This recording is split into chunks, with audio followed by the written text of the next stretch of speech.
Hello and welcome to Revamped, a rewatch podcast covering my all-time favorite shows and movies. I'm your host, Brandon Alexander. And I'm your co-host, Courtney Autumn. Together, we've been journeying through Buffy the Vampire Slayer, patrolling the streets of Sunnydale, but now our path expands beyond the Hellmouth as we continue to follow Buffy's battles and growth. We also step into the shadowy streets of Los Angeles to join Angel on his quest for redemption and his fight to discover what it truly means to be a champion.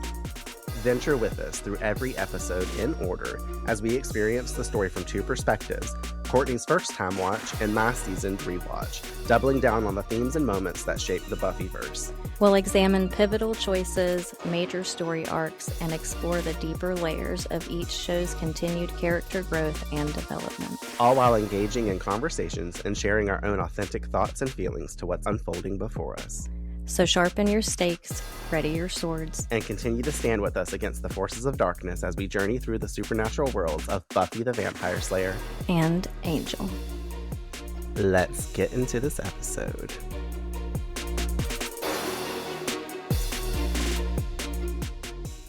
Hey everybody, welcome back to another episode of Revamped. Today we are going to be covering Angel Season 1, Episode 6. Sense and Sensitivity. I'm very sensitive to you, Courtney, just so you know. I know. I like the way you touched yourself. I know. This episode aired November 9th, 1999, and was written by Tim Minear and directed by James A. Cottner. In this episode, when a mob boss targets Kate Lockley for revenge, a mysterious sensitivity training seminar at the police precinct begins stripping officers of their emotional control. As the department spirals into forced vulnerability, Angel must uncover the supernatural force behind it before the situation turns deadly. Girl. Guest stars, I don't give a fuck because most of these people I do not know. However, when I was halfway through the episode, I started seeing people and I was like, oh, this person's in later in the season or here later in the season. Oh, this person's here later in the season. So Alex, Scooby, or Shooby, I got to double check on this really quick because You're like, how do we say I don't know name? if it's a typo because sometimes this thing's been acting stupid on me since, hold on. Angel, Sense and Sensitivity. Just double check. Am I even recording? Who knows? Scooby doesn't sound right, so I'm just double checking because I'm pretty sure it's like Shooby. If it's Scooby, I'm gonna be tripping the fuck out because who is this? Scooby-Doo? Shooby. Oh, it is Scooby. Oh, cool. I should leave all that in. Ruh-roh. Okay, so it is Alex Scooby, and he's portraying Harlan in this episode. And I say that specifically just because it's a little callback. He's not in a future episode, but he portrayed Vincent in the Buffy episode Bad Girls. He was like the head little order dude that was wearing the robes with the one long, one short sword. That was under Balthazar, the big fat demon that, you know, everybody loves to clown about. But he was the one that he's like, Vincent, you make sure you bring me those watchers. Unacceptable. Okay, so now that we're all cut up and Courtney's all cut up, I should also note that Thomas Burr is portraying our Wolfram and Hart lawyer, Lee Mercer, along with John Mahone as Trevor Lockley, Kate's father. I was all like, nobody matters in this episode. Those are like two very key people for context, 100%.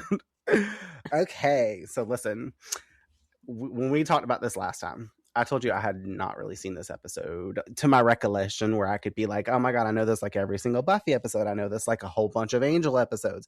I couldn't remember anything that went on in this. I had to go all read the little bio description for it to be like, oh, okay, I think I remember that loosely, but like I couldn't tell you fully what goes down in it. So it was like you or me also. Kind of. For the first time and probably possibly for like one of the only few times, I think Angel, just because I've seen it a lot less than Buffy, there's going to be these random little episodes that I might deem as being skip worthy or I might just not pay that much attention to like in the overall grander scheme of things. Because I mean, this develops Kate's story along, but it's not like something so pivotal to Cordelia or Doyle or Angel or anything crazy like that. And we have no, going in it with this perspective of like, we don't know what's to come, no spoilers. And especially for you, we're just right here with Kate at this moment. So we don't know how pivotal she is to the future. She could die tomorrow in next episode. You know, she doesn't, but I'm just saying, like, so we don't really know with her character what we're dealing with, but it was really interesting watching it because I'm like sitting here trying to develop my notes and script and how I want to walk through the episode.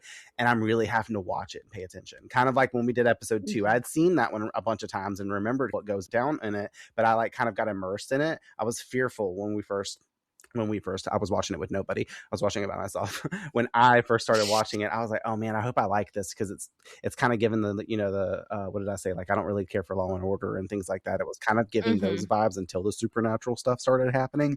I'm like, I was like, I'm not gonna like this. We're seeing a lot of Kate and like she's cool and chill and whatever. But yeah, I enjoyed it. I think it's quite telling that they use the cop atmosphere to tell this story, since cops are often like the cold version of a human, and they sort of have to be in the field that they are in. And I'm kind of confused too, because like I'm assuming somewhere along their stuff they might really get ordered to take sensitivity training to certain things. I don't know if that's like something on the job that happens or something within the workforce, like a workspace, not workforce, that they have to do to like be sensitive to each other or whatever. Because it kind of, in my sense, is like a negation, like a catch-22.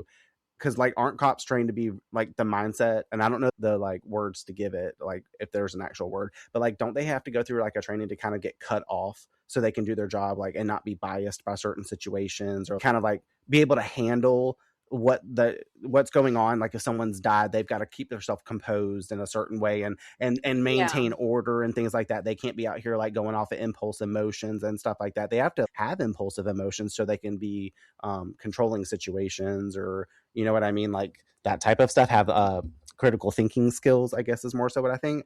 But like, isn't that kind of like a flip side of things? Like, how are you going to have sensitivity training whenever you're also supposed to be like this hardened because a lot of people, military men and women, typically turn kind of cold and callous towards other people because of what they have to deal with. Maybe that is why, you know, like maybe because for the ones that have been doing it for a while or something like that, maybe that comes later, because there might come a time where you're so used to being cold and callous to a certain extent because you can't really get so emotionally involved with everyone else's stuff going on around you, especially with the things like you were saying, like touching on people passing away or tragic accidents or all these other things you could be dealing with as a cop or as a detective or something. So I think like over time, I imagine that you develop a sense of callousness in general where like you can't turn your shit back on. You know, so you have to almost have like the reverse training you had to be the way that you are. Yeah, especially if you do retire or like you get out the military or something like that. You serve your, you know, say you are a military person, you're not going for the full 20 and you do like 4 to 6 years and you still like come out of that a certain type of way, and you realize you got to go to therapy for a long time to kind of undo what you saw or felt. Well, and a lot of them do. They have like PTSD, exactly. You know. And that probably goes for cops as well. And I'm not trying to hate on cops at all either. We've spoken plenty of times about Detective Vaughn and my like interactions with law enforcement. Brandon has his own PTSD regarding and not cops. Even just him, like cops often don't really make, I feel like we've spoken this on the podcast before in some way, shape, or form, that cops don't really make me feel safe most of the time. Like they're supposed to, and it's kind of like you get slapped in the face when you're like, oh shit, this cop's pulling me over. I didn't do anything really wrong, but like I don't know what to expect. And I'm like a privileged white male, so like most of the time I'm just gonna be like, oh sir, you were speeding, versus like most of the time a minority, they're like pulling the gun on them immediately, like, get out the car, I know you got drugs in it. I'm like, bro, I'm just like, I live in a nice home and like take care of my cats, and like you're not like, me, I'm but just you know, if chilling, I was a minority or like something of that, like of the caliber, to not I get it. I mean, I feel like I get a little bit not really callous, I guess. Like I still get a little anxiety when dealing with cops, but I deal with them more frequently than I used to because of Urbex, you know. Don't think I didn't see that little video, by the way, of the little clip in your post that you did yesterday or whatever, and you got the one little second of you kind of filming at the cops, like you were still having your phone recording, you like trying to take shots, and you'd be like, yeah, and then like put your phone back in your pocket. I did. Well, I don't want to put their faces in it either and then get like in trouble, you know. But it's also made me hyper aware of how like privileged I am, because I feel like if I looked, even if I was a guy, you know, just the simple fact of being a girl helps in my situation. But definitely if I was a guy, I feel like they would respond to me differently than they usually do. But because I'm just this little white girl, they're like, you know, it just makes me really aware that they have a preconditioned way of responding to people based on how you look and the gender you are and the skin Or color what you their have. attitude is that day, how they're feeling. That's Like, true just to too. say, I mean, it wasn't a terrible experience, but I definitely had an unnecessarily stupid experience the other day with cops where I had to like wait for the sheriff to come and all this other shit happened. And, and they weren't like unfriendly, but they weren't friendly either. So I don't know. It's one of those things where like, should we send them a letter on sensitivity training that they need to attend? for sure. They're the first ones I've encountered that really need it, other than Detective Vaughn, who can't take a damn joke. And Detective apparently. Kate Lockley, who's or Trevor Lockley, sorry, not Kate Lockley. Poor Kate, she don't need any more heat. Trevor needs it. Trevor. This isn't fucking Trevor. That's from Scream 4. Anytime I hear Trevor, I think of that, literally.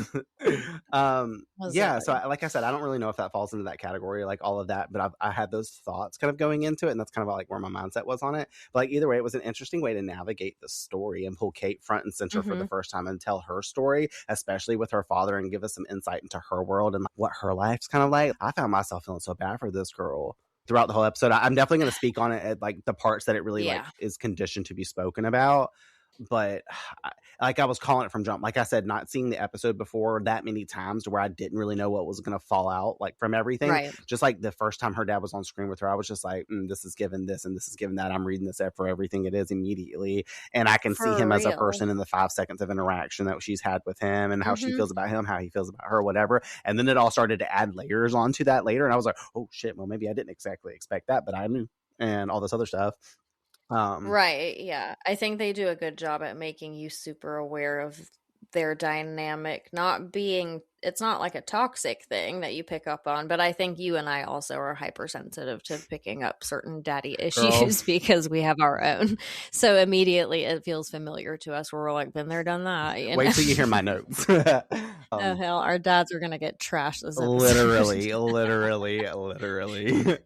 One more literally.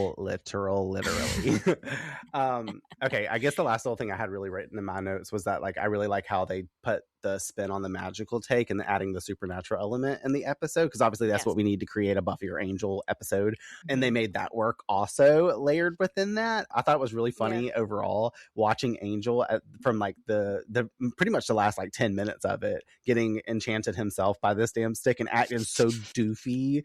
Like, I just didn't expect that. I had forgotten that was a whole element of it. Like, I always want to jump ahead and stuff like that, but I just did not expect him to get affected by it. But, like, clearly we see that everyone can get affected by this mojo that's happening and stuff. But, what a powerful message for the episode to be delivering, for people to be less insensitive to other people. And, no matter what field you work in, it's a human's experience to create sensitivity and have empathy and empathize with your fellow human beings. Obviously, you don't have to, like, fucking love every single person, because not every person is, I say this with a grain of salt, guys, not every person is worthy of love in the aspect of like, you doing me wrong, I'm gonna send you love from afar, but if you just shot my mom in the face, I'm not gonna be like, oh my god, let's hug and kiss, like seriously, like, so that way I can just really clarify how intense I'm being, like, and because I don't want that statement to really go out. Everybody does deserve love, but it's for your perspective and your, I think what you're trying to say is not like so much worthy, but like deserving. Yes, maybe that.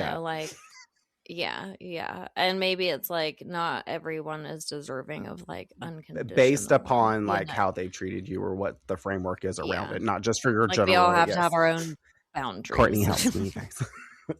So yeah, that being said, what did you think of this episode? Because this was so different. No, I love this episode just for what it's worth, but for the subtle, like you said, the way that they very, in a subtle fashion, drop the sense of magic into the episode, because I was waiting for it, as the episode unfolded. I was like, okay, so what's cat feeder. People are gonna start thinking I just clip and edit that in there, but nope, my cats eat at 6:45 and we usually start recording around 6:20 or so. That was so funny.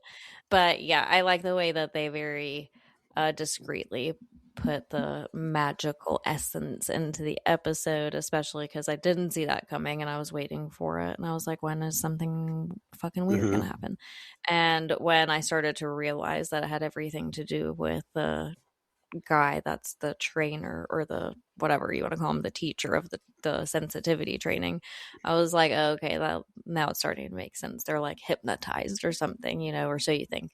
But anyway, yeah, I didn't really expect everyone to become as unhinged as like from the training as they did. And for like the whole bar scene to happen where things just erupted in chaos after a second. But it was a fun episode. And I liked Doyle a lot this episode. And I liked him and Cordy's dynamic this episode. And They were yeah, kind of on the it was good. sidelines for the most part too, because the story really was following Kate like a lot. Kate had a lot of screen time, It a was. whole lot. Even It was. Angel in this episode didn't have as much screen time as like Kate and the cops and stuff like that. Everything that was going on with them, I was just like, whoa, what's happening? It really did kind of feel like you were watching a different show until those people kind of popped up. And you're like, oh yeah, I'm watching Angel. I'm not watching Law and Order. I don't have to cut it off. It's not a crossover with Law and Order. Oh my god, that's funny. Yeah, and I'm excited when we get to it. And it's because you brought it up, but the fact that I found myself like relating to Kate, and I'm going to totally regurgitate it again later and say this over, but like the daddy issue stuff that kind of came up with her, I was just like so surprised that like I could resonate with how she possibly feels. Like, not that I'm necessarily seeking my father's attention or anything like that, but I think we all kind of like want our parents to be proud of us or acknowledge us or be a part of our lives until they aren't, by our choice. I think we go through those phases that she's, I think, at kind of more permanently with her dad. It seems like she's in this dynamic that she's trapped in with him, whereas we're quicker to decide like this isn't for us and we're not going to try anymore, and it's just a dead end road either way, and so we're not going to walk on this road. And Kate will just keep walking on that road toward the dead end and then just stay there. Apparently. And it's interesting too, because this is kind of like a trope that plays out in TV and stuff like that, or movies. But this is also a very real, like as we're saying right now, a very real human experience for someone to have parentals that they try so hard to like get them to give them even the fucking whatever to extend the olive branch in any way, shape, or form. They just always chop that fucker right in half and let it drop to the damn ground and be like, nope. Like, or they continue to condition you and be like, oh, I want you to be a hardened version of me too. Like they just keep rubbing off on you and you follow up after them or whatever the case may be. I don't really know, but it was so interesting to watch that and just like kind of be following like real human stuff without the wacky magical stuff that was going around all in between and stuff too. Yep. Well, I have nothing else to say. So here we are. So let's watch let's watch/walk through the episode, because we're not actually watching it, but everybody's listening and it's like watching, everybody knows what we're doing here. All right. I think this episode's only 5 pages too, so it's real quick. Nice. Until we go off talking 45 minutes about our dads. We're not there yet. We open at night with Detective Kate chasing a man named Spivey through the streets of LA. Don't care about who played him, but I'm going to put his name in here. I was like, a man through the streets. And I was like, no, wait, hold on. What's this guy's name? Spivey. Because everyone has weird ass fucking names in this episode, apparently.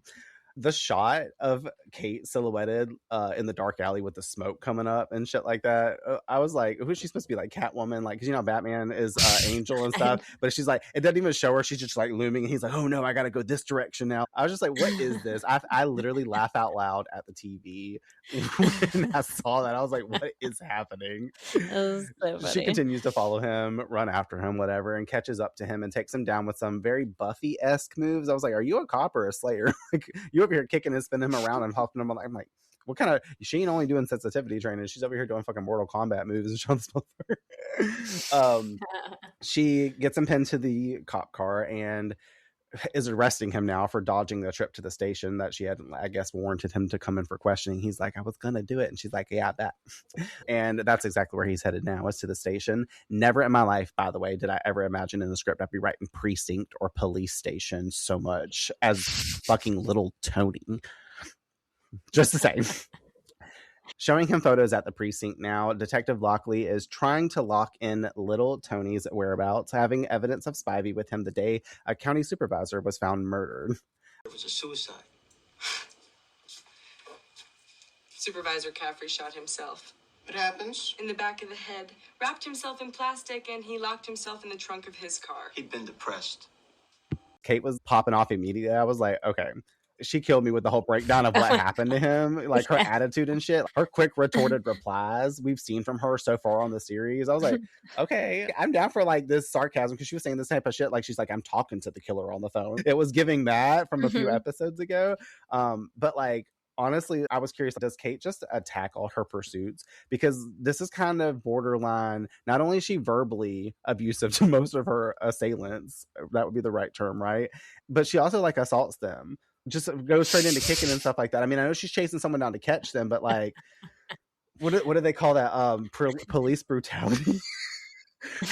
I'm like, hey, you can't be do that. Like I said, like she's over here in Taekwondo moving, like taking Mortal Kombat or Mortal. Why am I saying Mortal Kombat? Like she's fighting like she's a fucking Mortal Kombat character. She's taking martial arts and shit like that to take down her people. And I'm like, Kate, and then fights the dude in the room later when she's trying to question him, like jacks him up against the fucking wall and stuff. And we've all seen cops in movies jack someone up against the wall. She's got to prove her girl, point. but she is like super impulsive on her actions. But she's like hit first, ask questions later. But she's technically in that situation. She's an Aries. Oh, okay. That's what it is. All placements. It literally all three. Okay. I didn't nail my joke earlier, but I'm going to say it for you just so you can laugh. When I said Detective Lockley is trying to lock in little Tony's whereabouts, I have to have that whole moment to giggle to myself for it, because there's a couple of times I do it that it just landed perfectly throughout the episode. We find out that she's not getting any info out of him and resorts to some more assault-like intimidation before being pulled from the room by other detectives, the two stressing that if they can't get answers to find little Tony, then they don't know who can. But we do, because we cutscene transition magic over to Angel in the sewers with Cordelia and Doyle battling some tentacled monster within its ceiling. Like, I don't want to know what's going on here, because this monster is literally in the concrete, and I don't know if they cut that chiseled out hole where its belly is halfway hanging through, and it's just got these fucking like Squidward looking fucking things around. Like, I didn't really get it. I was like, okay, well, this is a different creature. This is very out of the ordinary. It's not just a regular demon that's just like a human hybrid or anything like that.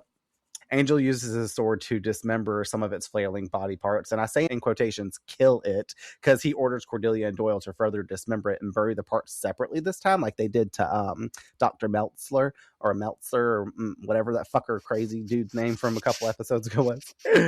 Because apparently, like, it keeps coming back to life. I don't know if it's all been in one night or if this has been like a week-long process for them to try to kill this demon that they either found or was called upon in some way, shape, or form. I hate to see some like helpless Liz like, hey, I was walking through the alley sewers or whatever because I live down there because I'm homeless, and I just saw this really creepy fucking thing, and I was just like, hey, I saw this card somewhere, and I was like, well, they handle weird and strange things, so maybe I'll just send this over to them. And like, I don't really know how this goes down. You know, Angel was just on his way to like go to the coffee shop to get his frost coffee for the day, and he can't travel in the sunlight, and he happened to pass by, so he called Doyle and Cordelia and was like, hey, can you guys get down here? We got a crazy tentacle monster we need to take care of. Please bring my favorite sword. You think? I don't know. That's exactly what okay, cool. Brandon's conspiracies. He doesn't want to have to kill this thing again, like I was saying, since apparently it keeps coming back to life, and he vacates to clean its nest, insisting to meet them back at the office. So like, this thing has a nest, I guess, too, so it's not just hanging out here in this fucking ceiling. Like, my guess is like maybe they chased him down the fucking like the corridor for the alley or whatever you want to call these tunnels down there, and maybe it jumped up in the ceiling or something trying to get away. I don't know. And it got stuck because it's clearly like it's like little Tony, not small. Cordy complains about their duty and Angel's insensitivity and rudeness, clueless to Doyle getting strangled behind her by one of its still operable tentacles. That shit killed me because Cordelia's like looking away from him, and she's like something about Angel's clueless, and I'm like, you're clueless. Like, and that's the point, because we're supposed to be like, Cordy, be a self-aware. And it's that fun little play of how the show writes its characters and gives them their dialogue for, you're like, okay, I see what you did there, but I thought it was funny. We fade to black and cue the Angel theme though. Oh, it's not the Buffy theme. Na na na na na na na na na na.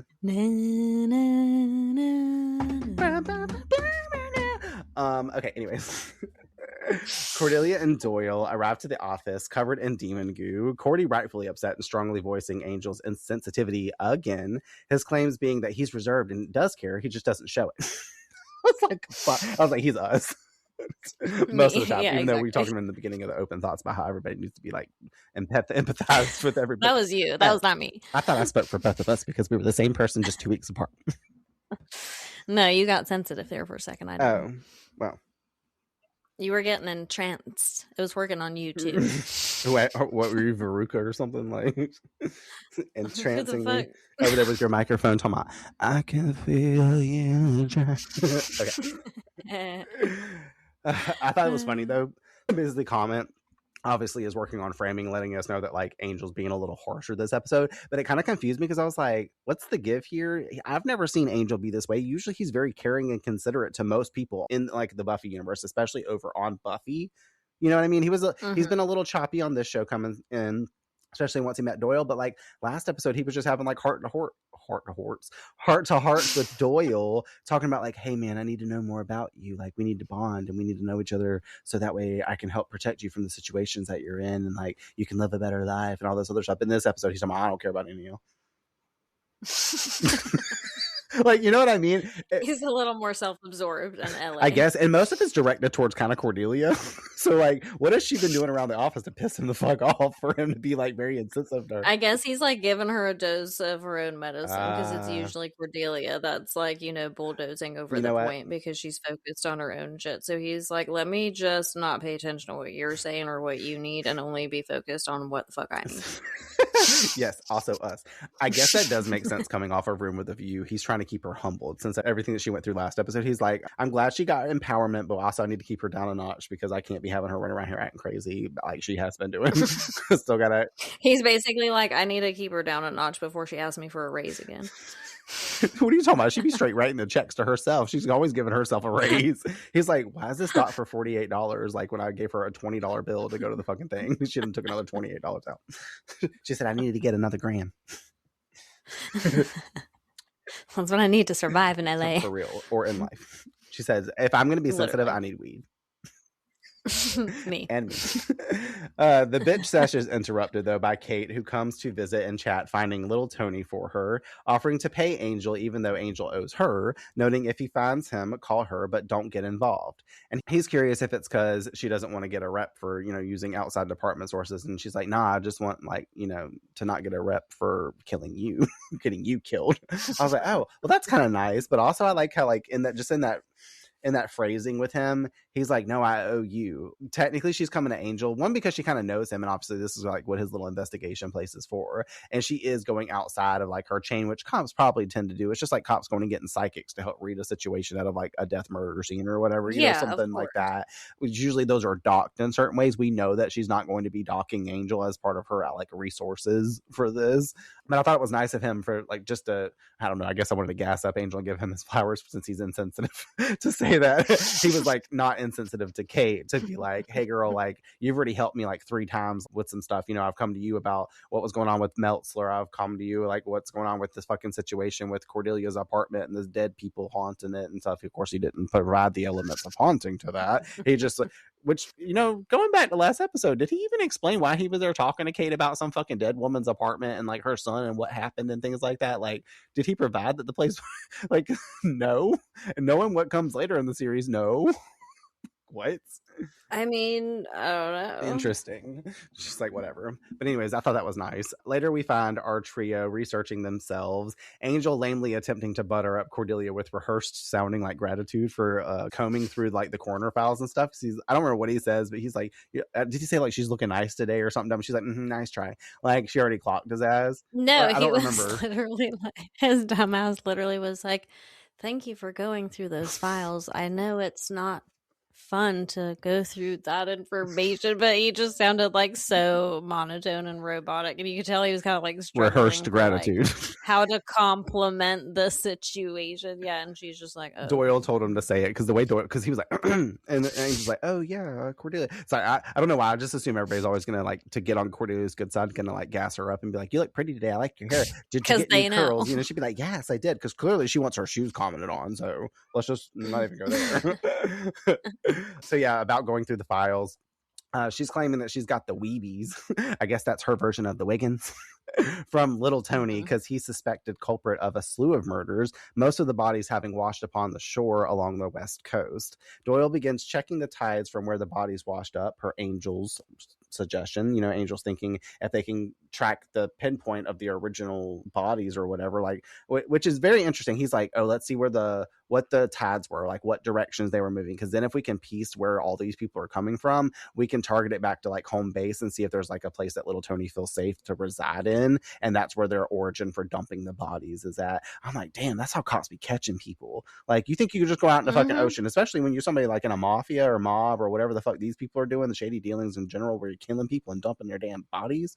Like, you better make sure you like all over the place. Don't you have no one place, and don't you ever dump a body near that one spot, because that's how they find little Tony. Or how Angel finds little Tony. Don't you ever just keep dumping bodies from the same spot. That's my advice for the day. Don't be insensitive and dump bodies in various places if you're going to kill people. Be considerate of where you dump your bodies. Please. And your trauma. Back at the precinct, Kate runs into her dad, who appears to be an officer also, and his personality seems to be cold as fuck to her. And also how he's making his upcoming retirement party seem less than it is, and hopes that this bitch won't come to it. She has been asked to make a small speech for his time served, and he agrees sort of, before a phone call, no doubt from Angel, pulls her away from this interaction. This is where I was like, poor Kate's face in my notes. Like, her dad didn't even say bye to her for one. Have a nice day, not shit. We quickly, as I was saying in opening thoughts, realized that Kate's dad is standoffish to her. He doesn't seem to acknowledge her, even though like she's following in his footsteps as a cop. So clearly she looked up to him enough to become a cop. Feel like I can make a difference because maybe my dad made a difference, whatever. And for how long? Also possibly for seeking his approval. You can tell she's probably the type to seek his approval, obviously, just off that statement. He will likely never give it to her because she's out here chasing it. And it's not because he knows that she wants it that he don't want to give it to her. He just don't want to give it to her, which again is sad because she clearly looks up to him. Like I said, like something I feel like I haven't experienced this personally, but like cops go through, like we were saying, that sensitivity training that basically turns them, from stone this sometimes, because the stuff that happens in the whatever we talked about in the open thoughts, like it hardens them in certain ways, like I said, especially in the workforce, in this workforce. But it seems that like they that has extended into life past that for him, like everything we find out later and stuff like that. Obviously I was writing this ahead of time, so I'm like kind of coming back with it. I was like, maybe I should have went back and edited this so I didn't feel like I was stumbling through it a little bit, because I'm trying to like I have to connect my other notes later, I guess. But like I would assume if it's meant for on the job versus in real life, I guess the other, over time, a person can grow insensitive to like all areas of their life, kind of what you were saying, like it stems out from it or whatever, which I love, because like I said, I'm basically just regurgitating another way what I had written in my notes with what you said in the opening thoughts. But it makes it a reality. We were both having these thoughts and like how we were processing what we were watching, and it just really kind of makes you realize quickly the themes that we're dealing with in the episode, and the episode title clicking for like what sense and sensitivity means, and makes it clear within the first 10 minutes of the episode immediately how we're dealing with Angel's insensitivity, we're dealing with Kate's insensitivity, like both fatherly and like her workforce. Either way, about the phone call, I was right. It was Angel, and he's already got the Lockley down on little Tony. You get it, Lockley down, because it's the lockdown, the lowdown, the key down on Kate Lockley, the people, the things that she's trying to get him to do, all the things. Seeing he's there in San Pedro, watching him along with his muscle on hand, as Kate begins to head that way, asking him to get out of there. She's like, Angel, you got to get the fuck out of there. I didn't have that in my notes, but if I say get out of there, I'm immediately thinking fuck is somewhere in there.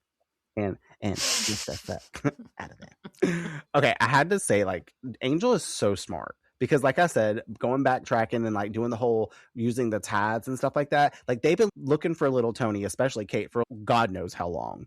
It sounds like they've been after him for a good fucking minute. And Angel found him in a half hour. Like, Angel should probably go join the force and just be like, I need severe night shifts. He's gonna be like, I have a skin condition, I can't go out in the sunlight, so don't you dare even call me during the day. Yeah, I will not be there. I cannot pick up your shift, Nancy. If you can't come to work at 7 a.m., I will not be there either at all, in any way, shape, or form. He's like, I don't care who you gotta find and who's in the mob, and I don't care who's around and who's getting murdered in broad daylight. Don't call me with an emergency. My phone. Well, we know he's insensitive, so this is something he would say. Just for this episode, though. He wouldn't even say it. He would just like leave it as his voicemail like message thing that pops up. So when they call him during the day, he's like, I told you not to call me during the day, so I'm not picking up the phone. So you need to leave a message and I'll see you after sundown.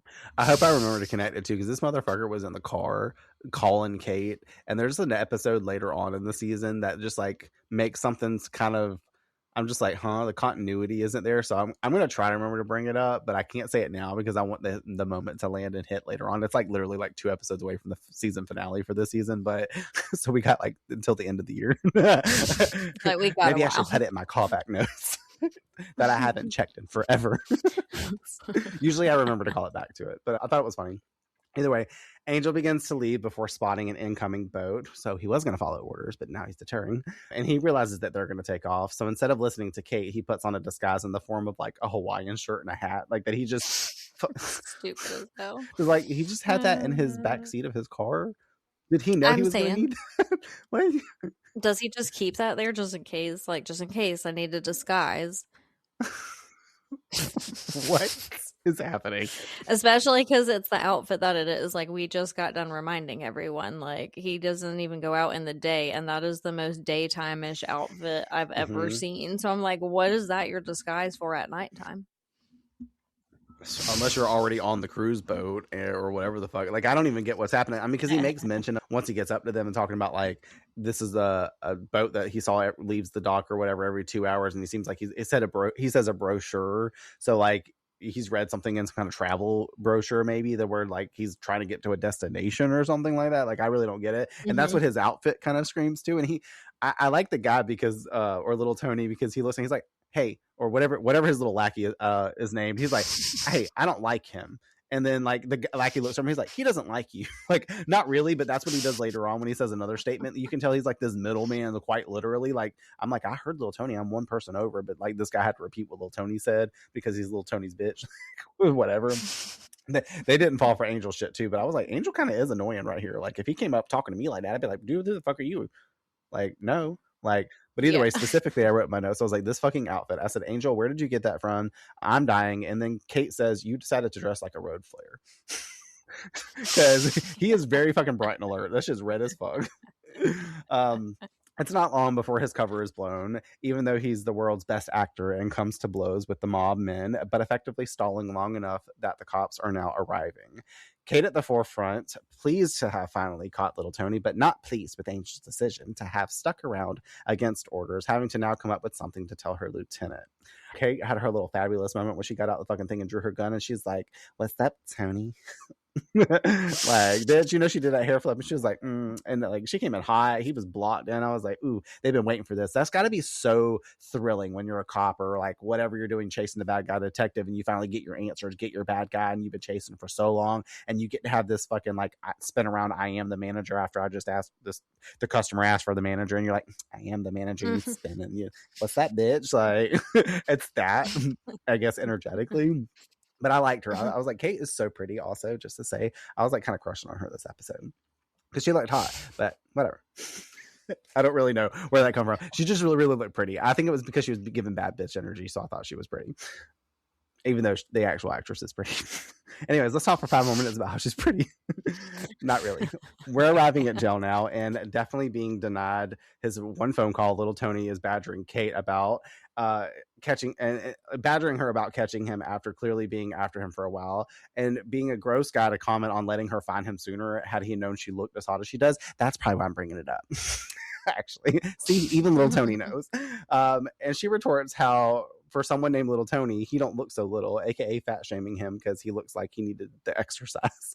That was another time she made one of those quotes. I was just like, doesn't age well. You probably shouldn't be commenting to people like this, but he's a bad guy. So does this make this fair to like treat and talk to somebody this way? Kinda. Is it deemingly insensitive to speak to people this way about their like body weight because it has nothing to do with their actions? Listen, he started it. He did, yes, and that's her repulsed statement. Yes, thank you for bringing that up. You're right. This in context is Like, fair. if you're gonna get snide, I'm gonna be sarcastic back. Like, don't fire This shit was shots. funny. You know, He talking about, I would have kept running. She's talking about, I would have let you. Like, if you to get So with me, funny. you need to be 50 pounds less, sir. We cut over to Wolfram and Hart law firm. Finding out little Tony's phone call is to attorney Lee Mercer, and we automatically know he's getting bail money, alibis, all the things from these shady representatives of the law. Also, Kate out of the picture. Because he prints a picture of that bitch out, like some little document from a fax machine or some shit. He's like claiming she won't be a problem much longer, permanently. I was like, oh, they're gonna kill this bitch. No. Which I was like, how? Because they don't actually lift a finger towards her. They come in with receipts essentially to get her handled. But little Tony is the one who puts a mark on her head. It's not even Wolfram and Hart. You know what I mean? You would think Wolfram and Hart is the one trying to do whatever. But I guess they're trying to get him out so that way he can do damage. But at the same time, based on what they say later, I don't think they would have let him do damage to her. And if he did, he needed to do it behind the scenes where they can't be traced back. Because clearly he's like, that's not how we operate, sir. We're cutting ties with you. I didn't expect that kind of. Either way, cutscene to Lee Mercer now at the precinct, stating every little way his client is going to be freed from custody, threatening to use his resources to expose not only the unknown assailant Kate may be in leagues with, but also in digging up any dark corners the precincts maybe have along with, I don't know, whatever they don't want people to find, the stuff they swept under the rug. Because if they're lawyers and they're possibly that good, they can probably go into the fucking fine nitty gritty crevices and be pulling out where they covered up stuff they tried to hide, or police claims, or you know what I mean, people that have put in stuff that they've just whatever the case may be. I can't sit here and fabricate fucking things for people because I'm not in law enforcement, but they can figure some shit out, and that's kind of what he remember, which definitely makes the lieutenant be like, Kate, we need to get some things going here, blah blah blah. I wanted to make a point and I'm trying to remember what it was. Little Tony, I thought maybe he was getting let off here and they were there to get him out or something like that, pay his bail or talk him out of a corner that he's apparently got himself in, and be like, you have no justified reason other than pictures and photos to say he was near the scene or something when this whoever county treasurer officer or whatever the fuck, whoever the important person was that got killed, that I've already forgotten his name, whoever they murdered, which we know they did. I thought he was going to be gone, but then later on we see him in the holding cells and stuff like that. I'm saying, so what is even the point of him coming here? Just trying to kind of clear his name until he can get processed to get out of jail, you think, or something? That stuff was kind of falling short for me, Yeah, I mean, I'm not really sure. I guess maybe until they pay his bail or his bond something. or whatever. You think they'd have that idea. on fleek, but I don't know. Once again, I don't watch Law and Order and shit, so I don't really know the jargon for this type of stuff. I probably would have been able to name out a bunch of stuff a minute ago had I been a connoisseur of those type of shows. But I thought the moment was interesting because it does let us know that Wolfram and Hart has a way with words again, because we really haven't seen too much from Wolfram and Hart kind of since the first episode. I think if we have, it's been in little ways, but this is reinforcing that Wolfram and Hart is a thing and they protect wrongdoers and such like that. And we see that Lee controls the narrative in the room right here as the lawyer, down to the aspect of him telling the lady recording the conversation on what to and what not to provide in her transcription that she's over there writing and stuff. Yes. He's like, I want that taking out and stricken from the record, but also I want you to add in these insulting, insensitive comments that Kate's making, blah, blah, blah, to frame her to look bad. And what he's saying kind of goes, I guess. I don't know if he brought this transcriber along for this conversation because it's the lawyer. You know what I mean? They want it docked. I know this is kind of a thing that they do, especially in a courtroom. They have somebody there docking everything that's said, so that way every little now they would just record it, but back in the day someone had to sit there and listen and type this shit up. No. Courtney could have done it. She's really great with a typewriter, but I'm not. Yes, exactly. I need autocorrect, and those do not have that. But either way, I thought it was interesting that and crazy that the show was kind of giving us this perspective that we know what occurs in this world too, with people in positions of power and corrupt circles that we've been talking about kind of since episode 1. So it kind of brings that back full circle from what we talked about then to now, and lets us again know that Wolfram and Hart is here to kind of possibly cause some issues, especially kind of where we cliffhang with them later on in the episode. Back at Angel Investigations, Angel speaks to Cordy about him having the negative vibes flowing about little Tony, aka this isn't over and done with, and Cordy's more interesting in dancing her foot around for Angel to comment on her new shoes. I didn't notice that at first. I had to rewind it a little bit to like go back to the scene to like write down whatever I was writing down. And like she's over there like talking to him and like moving her foot around kind of like Veruca was doing Oz on the floor, like so he can see her foot and shit, and like just being very pointed, and he's not paying any attention. Because men don't pay attention, right? And then Doyle comes in, you know, without question, being like, "Oh, Cordy, what's up? Nice shoes, new?"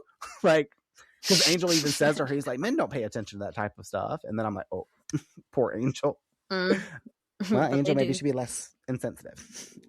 He then informs Angel of Papazian, how he's definitely like planning something he's heard, anyways. But that's all he's heard. He's like, "I have no more information except I've heard something." Which cuts us over to the person being planned on, who is Kate. Kate's at a bar getting the congrats from colleagues and, dare I say, acknowledgement from her father in some way, shape, or form, because he does acknowledge her right here. He's like, you know, good job on whatever it is, blah, blah, blah. And he's nice enough to, like, I guess, pay for her drinks because she gets a drink and he's like, it's on your dad, whatever. And I was like, okay, so this is like, I guess, all he can do, all he will do, all he should, could, would. Cool. See you at your funeral. Armada or not.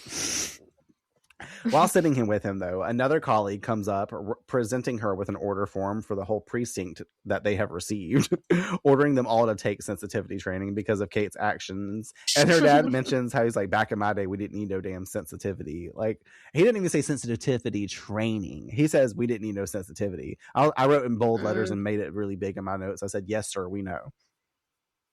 We get it. Like, what the fuck? But also how, like, this is like what they say about the apple turning the whole tree bad or the whole barrel or whatever the fucking old adage is. Like, Kate done did something bad and now the whole precinct got to take some fucking sensitivity training class. I was like, shit. That guy's mad. Big mad. And then we cut over again to a room full of cops taking said training seminar from its leader, Alan Lloyd, and his talking stick. It's being directed straight at Kate when interrupting one of her colleagues' moment to talk, Lloyd providing necessary context to her actions of unnecessary sarcasm and making light of situations being representations of anger, aka her fears, attributing it to her fear of being hurt after being hurt in the past, wondering who hurt her as she grows emotional in the eyes. I was like, am I sitting with my health coach right now? Like, life coach, health coach, whatever the fuck you want to call it. Health coach, probably a little different. My life coach. Little life coaching now. I guess he's a therapist or something like that, because I think later on they call him a doctor or something like that. Psychologist, maybe. Who knows? He's definitely studying some emotions. He knows how to not be insensitive. So we would think. I like that whole moment though. Like the one cop, he's like making the jokes first, and then he molds the talking stick, and you're thinking that like just like the spirit stick from Bring It On or something. It's like this useless talisman that it's mostly there is like a placebo effect to say like, while I'm holding this, I can feel empowered to speak my truth. And that guy starts like, you know, talking about like his stuff, and the, you know, Dr. Lloyd or whatever is like, oh, and I bet that was really hard with your mom growing up with all them kids and blah blah blah, and like whatever. And then Kate starts, you know, making her little jokes in the background, and I'm like, oh girl, you should have shut the fuck up, because that's the first way to get that guy to come right back over there with that stick and either knock you upside the head with her, hand it to you. Like, and that's exactly what happens to her. But it's also interesting just in general, because the stuff the guy says really does be sounding like what my therapist be saying to me and shit like that. Like, I'm like, oh shit, are you looking at me? Like, don't look at me, I'm about to leave the room, bye, I quit these sessions. Like, poor Kate. I want to say that before I say this. Like, too, with the stick in general, I did not expect the stick was going to be a magical talisman at all. Like I said, I thought it was really truly going to be like a placebo effect or something. But here I kind of got this sensation almost of like, is it the guy's words that's kind of triggering more so and stuff like that too? So I was still on the look at it. There's a moment later when I really realized that I was like, oh fuck, hold up. Before it's revealed to us with the ritual space and all that other stuff, like it just was kind of getting clued in. Over at the gym. We're at the gym now. Time to work out. Over at the gym, Doyle has brought Angel to speak with the guy that he's heard bits of that info from, saying he overheard some men who run with Papazian running their mouths and saying how some little bitch is going to get what's coming to her because of what she did to LT. Okay, we got some little bitch. Clearly, a bitch is usually framed as a woman, so we're going to assume that that's how the puzzle pieces are getting put together. Two, also LT. That is not a useful acronym. Why don't you just say like something completely different? Because we know LT stands for Little Tony. Yes. Angel connects the dots of acronym usage, and knowing that little bitch is Kate, We cut to the precinct where Angel arrives to speak with Kate. I should have said little bitch. Her apologizing for being shrewd to him the other night and offering for him to attend her father's retirement party the next evening with her as a friendly favor. He agrees, but then informs her of the danger he believes that she's in, and her commenting about how little Tony is acting out in the therapized version of why, catching herself realizing sensitivity training mumbo jumbo has lingered, and she's voicing hoping it wears off soon, that way it can be replaced with her, cynicism. She's like, I need to be cynical again. She's like, I don't like this whole thing. This is the moment where I realized through what she said that I was like, hold up, there's something weird going on here. Like, I didn't think it was necessarily the stick, but I was like, now she's lingering. All of a sudden she's like catching herself, because the way she like came about it, and it gets worse as it goes on, you know what I mean, as they continue to get more of these training sessions with this dude and hold this fucking stick, they all start to outpour, obviously, as we'll see later. But I thought that was really interesting whenever she says that here and stuff like that. But I was like, also, it's nice because sometimes when I come out of my therapy sessions and stuff, I'd be like spouting out the same type of shit to somebody else, or like the way Kate does later, be like, oh, are you sure that's not because of like the way such and such treated you and like all the other stuff? But then I'll also too catch myself and be like, oh no, hold up, we need to get back to the cynicism, because I can't be doing all that. A time and a place. When I'm giving you a tarot reading, you need your aura read, you need some Reiki healing, I got you then. But otherwise, I'm off the clock. I wrote my notes after that sentence. I was like, oh shit, the talking stick is something supernatural. So I guess I lied to you just now in this moment because I wrote it here about that. So I guess, I don't know. I was framing it around like something weird was going on. And then obviously, as we see next, I was correct, because we cut scene to Lloyd talking to Mercer about the links they went to get him at the precinct, asking if it's working. Lloyd confirms, noting how tomorrow's session he will see incredible results as he moves over to an altar adorned with ritual items, the talking stick at the forefront. This is that type of shit where you're just like, oh hell, they use magic to do this shit naturally. Like, they're resorting to something supernatural. But now I'm worried, like, what's about to come of this? Like, I wrote, obviously, this is me going through the episode not knowing what's kind of going to come about, because clearly Lloyd is not as sensitive himself as we would think, and he's using otherworldly forces in his practice. Like, with this damn stick, he's not just like out here therapizing people the normal way. He's putting his own spin on it, because whether he's, a warlock or a fucking witch or whatever, a demon, whatever the fuck it is, praying to his little deities, multiples apparently, it begs me to wonder, like, if anyone really benefits from his training, or if it's all just like supernaturally jargoned brainwash. Yeah, I think it's total manipulation. Oh, that's a great way to put it. I should have wrote that. Yeah, that's kind of how that's trippy though, which sucks, because that means like, it just means that he's like, he has abilities that he's using the wrong way, unfortunately. You know what I mean? Like, if he could do the same thing for some sort of good, then it would be actually really impressive. And, he could be like, he could go work for the cops. And see, I kind of want to like and manipulate people into like confessing their crimes or whatever. Right, but, right. Like, fuck a lie detector. You got this guy. Lie detector, that's something that they use at the precinct.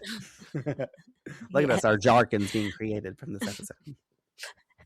Right? Now, I almost want to give him benefit of the doubt, because I'm curious if like, it's just like me using magic for something or whatnot, not necessarily for personal gain, but like you just using that as like a way to kind of like help heal people. Because imagine if he had a normal session with somebody, he gave them the talking stick, and they like only held it the one time, they didn't hold it every session or something, just to kind of help them open up. Maybe he started being good like this, and then eventually it got networked out there in the magical community that he had this ability or whatever, this enchanted stick that he's been working and using magically, and then eventually it just led to him being kind of corrupted himself, and then getting called on by like the most corrupted people that are in this fucking city, you know what I mean, Wolfram and Hart, like, or we would sow their wonder. Obviously. So like, I was like, I wanted to give him benefit of the doubt for like the beginning maybe of his career, because we don't know everything else from him, but just what we see from him in this episode, it seems like he's right up in the wrongdoing lane, just like every other villain that we get in the show, Yeah. Kind of. I can see where you're saying where it's also easy to give him the benefit of the doubt, because he kind of seems like a quite ordinary dude otherwise, like he doesn't seem like, I guess what's missing is like, what's the motive to be manipulative in the wrong way if you have this kind of gift, other than maybe like you're saying, because the type of people that are employing him probably pay him really well, thrice as exactly much, so he's willing to do this like shady dealing. And that's usually what it is when people become corrupt, and whatever their intentions might have been good in the beginning, but then all this, they become successful, or they start making a lot of profit and a lot of gain, and then they become really greedy and they don't know how to be responsible with that, and then then it's like more, and then you'll do anything, and so maybe that's kind of the ladder that he took, and now he's here like fucking hypnotizing people on behalf of the mob boss so he can get him out of jail. Literally, because they told him all that information and stuff like that. They had to give him the context for what he needed to do with it. So my guess is he is corrupt now, but that's wild to think about. It also still connects to corruption and everything we've been kind of talking about like so far since starting this series, and dealing with lawyers and like authoritative figures and all of that type of stuff. Like it makes sense, and it's very on theme. The next night, we find everyone attending the retirement party. Kate entering with Angel, looking cute in her little blue dress, because we've used to seeing her like she never dresses like over. She's a detective, so she doesn't wear your classic standard police uniform or whatever. But she does still wear like a little blue dress, and I thought it was interesting just because blue obviously is often the color worn by the law. Most of their outfits are blue if they're not black, but it's black and blue typically are cops. And I wanted to point out, like in general, color wise, blue represents emotion, communication, and oddly is associated with sadness. So I thought it was like an interesting way, just like I've called out, like orange back in Lie to Me and people wearing certain colors. I kind of paid attention to that. And she's about to be openly communicative, and the emotional waves of sorrow and sadness are coming over her since taking that stick a couple times. Oh my God, that sounded awful. She's trying to take Angel's stick for sure. But point being, like, this has been the second day of the sensitivity training, and we know after she's been conditioned by the stick twice now, all these people are like outpouring once it finally takes its full effect. It took a couple of dosages of it, and that she happened to be wearing this dress. So it's interesting, worth pointing out. Maybe, I don't know, I pointed it out. If y'all don't like it, quit listening. Whatever. She's expressing her all over the place emotions, but happy that Angel's there. Him agreeing, feeling like he can be more so there to keep an eye on Kate, but surmising not much would go down here surely. They're in a room full of cops. We're like, yeah, the situation's going to be controlled and fine. Cut to 5 minutes later. She moves over to congrats her father. I forgot to write dad in there because he's worthless, so why not forget him? Moving to congrats her father and introduce him to Angel. Her dad is quick to comment how he didn't do anything worth acknowledging except not get shot. Fair. But also Kate calls out with sentiment, like questioning why her dad always brushes off things that matter. Him deterring it to call her out, wondering about like her involvement with Angel, like, who's this guy you brought around? Like, it's nice to see you with the guy, Katie. And you notice everybody, like, when they were trying to like talk to her a specific way, they're not calling her Detective Lockley or Kate, they're calling her Katie, which is it takes you to the space for her, letting her know like that's her vulnerable name. Yeah. Angel noting that they're new friends, and her dad making a crack about how it's good to see his daughter with a man, because he was assuming that Kate was now a lesbian at this point for all of you. Exactly. What the fuck? That should trip me out. I was like, oh, and the way he said it too, it's kind of like a jab at her in that moment too. So not only you're addicted to your daughter, that like by everything you do by default in life, you also retaliate at her and say fucking ruthless ended things to her. Like, bruh, be happy for tonight. You're retiring. He's just like this shrewd old fucking man that's been living the last like 20 or 25 years of, I'm assuming Kate's probably like 30 years old or some shit like that. She definitely gives more like 30 to 35 mature vibes, and she's more mature than her father will ever fucking be, acting like this fucking little pansy ass bitch. Like, totally. I thought it was funny too, because Kate takes the drink down really fast after that. She's like, oh shit, like he just said that right in front of, and she's got a crush on Angel too, and he's saying that in front of Angel. Like, I know, it's very apparent. She even says like later on talking about Angel and like when her feelings are like really wrapped up, or she's really wrapped up in them, she's kind of expressing again, like she said a couple episodes ago when Angel came to her office, she's like, you here to ask me on a date or something like that. She's been trying to, like, ever since she met Angel at the club, she's been trying to get in his pants. Yeah, you forgot about that, right? Diablique. I thought that was just like something, just like it had to be so embarrassing for her as well. I'm like, maybe that's also wrapped up why she decides to, I don't think intentionally, but does end up embarrassing her dad here in a minute.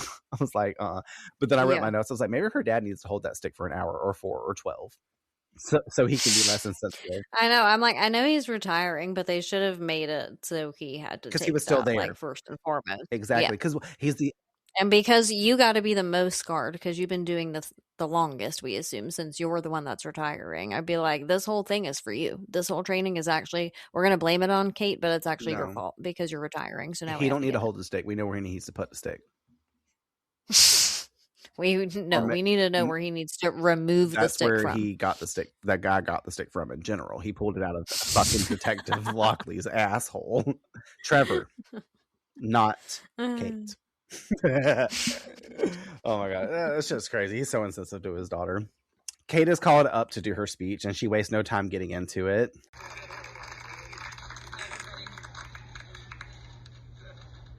Welcome to the end of an era. And the old man would like us to believe he could care less about all this attention and free booze. But I know him better than that. He put a lot of years in on the job, and he made a difference in a lot of lives. And now it's over. It's a huge deal, no matter what he says. In fact, I don't really know what he's gonna do with himself. He forgot how to be anything but a cop a long time ago. And maybe that's why I became a cop too.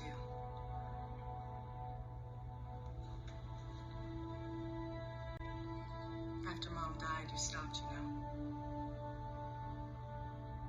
It was like you couldn't stand the sight of me.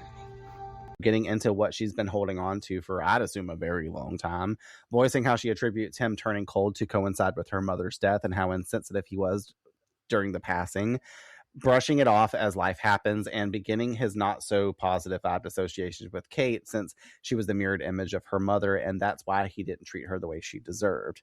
She then starts bawling about how he gave her nothing a child would ever need, or even as an adult, because it's extended past that.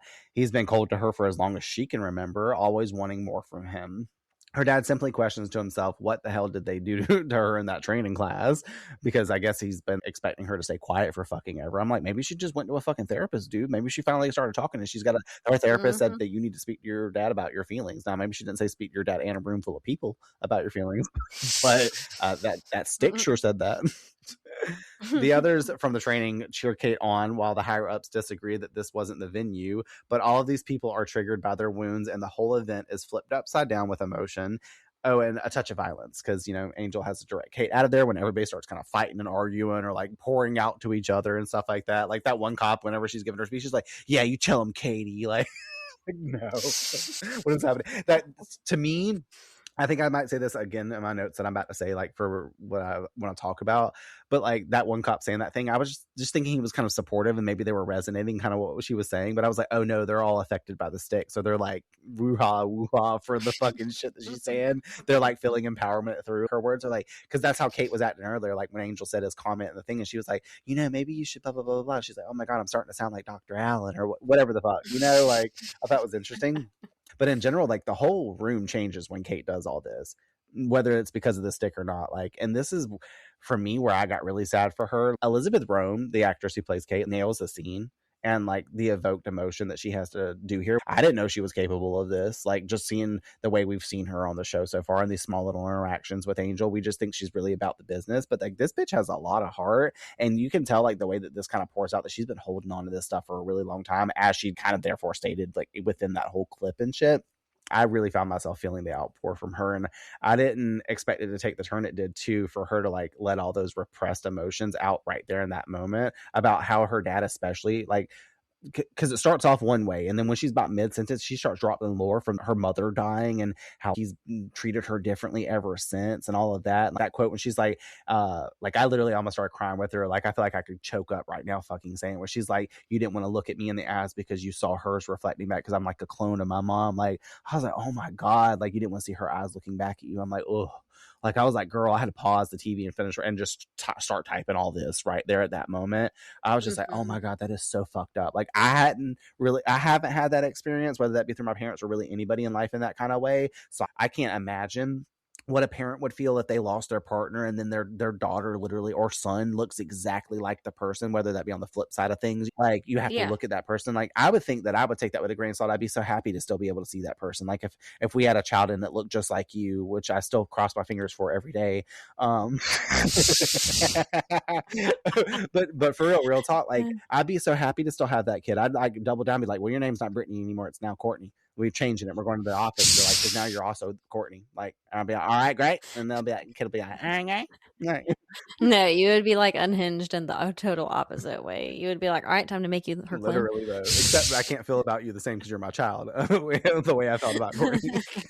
I think, like, to touch back on her dad's actual character, we don't know how much of him has always been this really kind of more emotionally detached, person. And a lot of men, especially of his stature, that are either, like we were saying earlier, like military, police, something that kind of like trains your emotions day to day way differently based on your exposure level to things than like people with normal jobs, So I think that, like, who's to say that all of that combined for her dad isn't the whole reason why she's left feeling that way? Because maybe it's not so much that he's like intentionally doing something, or he's intentionally being off-putting toward her by not giving her the grace or the attention or the love that she deserves from her dad. But I think also maybe he has put off processing any emotion for so long about big or little things in life, especially probably about his wife's or partner's passing. So I think that it's not just her looking like her mom. I think it's her reminding him of the thing he has yet to grieve, and he doesn't want to go down that long ass road of grieving now that it's been however long it's been, so it's kind of easier to be this stoic, emotionally detached asshole, even if it means to everyone, including your daughter, because that is a smaller price for him to pay than to just get in touch with his emotions and say, well, I probably need a therapist to hold my hand through this grieving process, but it needs to be done regardless so I can have a better relationship with my daughter while we're all still like here. And you would think with him retiring and knowing he ain't got nothing fucking to do now every day, that like he would prioritize mending this relationship with her a little bit more because he has more time. Yeah, and he has more time to like call her up and say, hey, do you want to grab a drink after work or whatever? So I feel like maybe the walls are closing in on both of them in their heads too. Sure. She's finally being outspoken about this because maybe she's feeling like, well, I thought you would have dealt with this by now. Like we're both at this like crossroads, like you're leaving your job, I'm in this job, I could be you next, like I could be in your position next, I could be the next like chief of police, I could be the next whatever. Yeah, so it's tricky to watch. And like you were saying, it does get hard when she's like basically saying, I've just been waiting my entire life for you to acknowledge me, and because of something I didn't even create or do in her mother's passing, I'm punished because of solely how I look. Which is silly because like and your parents, like the one kind of person or people that are supposed to remind you like, hey, whoever's kind of like judging you based on how you look, or like reciprocating energy or not reciprocating energy based on how you look, as a red flag, as a no-go, as a toxic person. And then it's her very own fucking dad doing it to her. Yeah. While you were talking, I was sitting there thinking the fact that she had to work with him all these years too at the same precinct. He's just been ignoring her the whole time whenever they're in there and stuff. Every time she gets a bus or something like that. And she had to start as a rookie police officer too and work her way towards detective. Sure. I bet he half-ass congratulated her every time she had an accomplishment. Maybe not even at all. Yes. Yeah. Like I would think that there was a little grain of something because he congratulated her for taking down little Tony and stuff. So maybe there were like the teeniest, most minuscule fucking versions of. But I think that's because it's something he could never do. True. So I think everything work-related that she accomplished up until that point, he had already done, being where he's at. So it was like not as impressive to him. It was kind of like, okay. Yeah. So you basically said a lot of what which I love, because that means your average person probably gets that. Also just makes me know that me and you were so like hyper in sync as completely usual. But like in my notes, I was like, her dad earlier said, back in my day, we didn't need sensitivity. So we're like, okay, we understand why you act the way you do. It's not just because you were a cop. It's because of Kate in the aftermath of your wife or whatever. Which left me wondering like how you acted before your wife died. This is the only part you didn't really bring up. Like, was this a flip of the script for you? Do you think he acted one way and then just like 360 did after her mom died? Like if he was like a standout father, because I think based off her timeline, maybe he was better before her mom, and she could have always been naive through like the lens of a childhood too, on the flip side of that. And like not really seen how her dad operated. You know what I mean? How kids, like, they don't really remember exactly sometimes how shit went down. They Of make up course. their own Yeah. reality too. They're also seeing things through more innocent eyes. So either they are really picking up on it or they're like blind to it. But like maybe her dad shut down when he lost his wife, which would make the comments about how he treated her after she died make a bit more sense to me, I guess. But like, he's so callous now. I wouldn't be surprised if some of that was in some way, shape, or form present before. But it makes the history hurt more, I'm like if it was a sure. flip in his energy, which is understandable, but not an I excuse. Like he could do better, but he chooses not to. Well, I think that's the part, like, into the adulthood that hurts more, is that now it becomes evident that it's a choice because, like you were saying, when you're a kid, you don't really have a choice but to view life and your parents and your surroundings through a very limited kind of lens because you've only been alive for so many years. You only have so many things to compare life to. So it's kind of like I think maybe what you said initially, it's more so that she probably had a fixed lens on her dad that was more favorable because he's there and he's a cop and he's going to work and he's probably home every night for dinner and he looks like he's doing the good old American dream. He's working, he's bringing home the bread, mom's taking care of shit, whatever. And so to her, it looks like everything's fine and healthy. But on an emotional scale, I'm sure maybe toward his wife, he was detached. His daughter didn't see it as a kid because he was probably working all the time. Sure. So that's less exposure to really like test the waters and see how And someone we know really he was a reacts and cop during that attaches time to too. things. And I'm sure a lot of it can be dismissed because of that. You know, like if he doesn't immediately get overly emotional about certain things or seems like he's getting attached to things that normal people do, I'm sure a lot of it was dismissed because he's a cop. So people are like, oh, well, he's just like that. Oh, he's just stoic. Oh, he's just, you know, that's and how it he's could used have to been be. that, Whatever. like, and that's why I'm like going back and forth in my mind about it, because I'm like, in the off chance that all that's exactly how it played out, that all makes sense.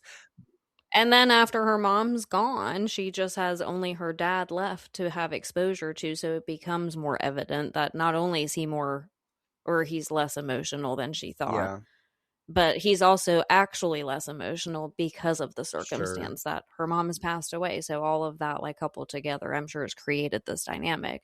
But like you were saying, to like start this whole point, is that I think when you're rippling all of this energy and unspoken emotions and experiences from father to daughter into adulthood, you yourself are an adult at a certain point dealing with your parents, which is usually kind of a make it or break it point because you realize that everything's a choice, you know, because you're an adult and you're making your own choices. So you're like, well, if I can do this, and if I'm willing to be forthright, and if I'm willing to open the door, and if I'm willing to be vulnerable, then how is it that you're never fucking meeting me halfway? And I've been dealing with this since I was a kid. It's easier to dismiss, I think, when we're kids because we want to make excuses for our parents and probably hope in the back of our head that when we're adults, things get remedied and everyone's loving each other and happy and all of our problems are resolved. But when they ripple over and none of them get resolved, we get bitter, you know, toward the person. And then it becomes a choice then for us to make, like, do I want to continue to deal with you or not? I don't care if you're my dad. Yeah, and see that his bitterness is the only thing that I feel like I give him saving grace for the potential that this was different beforehand, is because of what she says, like, since mom died versus like before mom died. I don't know what age she was when her mom died. You know, I mean, she could have been a teenager. Who knows? She could have been 18, like getting out of school, like Tiffany was when her mom died, whatever the case. And like saving grace wise for him, what if he was like an awesome doting father, that a cop that exuded really good positive energy, and then like flip of the script happened when his wife died and he's so hurt by his wife dying that this just changed the whole formality of his being? Because we don't know that contextually. We would assume by how he acts today that this has kind of just always been him, and because of like what we've been talking about stereotypically about cops and cold-hearted people that are like deal with traumas. And then the comment he made, you know, about how like back in my day we didn't need sensitivity, and I'm like, so you were okay with just walking around never caring like, about anybody, feeling anything. So that's where, like, I don't know, like I said, like that's my one little saving grace I can give him, is maybe because obviously he was grieving his wife, he wasn't happy that she died, so I can't imagine he was up there treating her like shit or something like that if he cared about that much. Or it's just like he felt entitled to everything else and like, oh, now my wife's gone, I'm just gonna act extra cold now, like, you know what I mean? So which is probably it's probably the self-preservation of it too. Like when you lose someone so close to you, you either treat that as like, okay, I really need to absorb every moment I can with every being I can, and I need to not take life for granted, or you turn the other cheek where you're kind of like, I'm going to push everyone away so I don't have to feel anything when any more loss occurs. And it seems like that's the avenue. Yes. He's like, fuck that, I'm even going to push my own daughter away. When you would think in order to honor your wife, you would honor your daughter, the one thing you created together that can't be like stolen, that can't, you know what I mean? It's not an object. She's your daughter. Yeah. She's a human. So it's kind of like you would think you would take more pride in raising her properly to honor your wife who cannot do it anymore. But instead he's like, well, I'll just abandon you. Yes. Trevor Lockley 100% was listening to Lil Wayne and he heard I Don't Give a Fuck Avenue. And he's like, that's the lane for me. I'm going down that avenue. Just say, that was what I thought when you were saying that.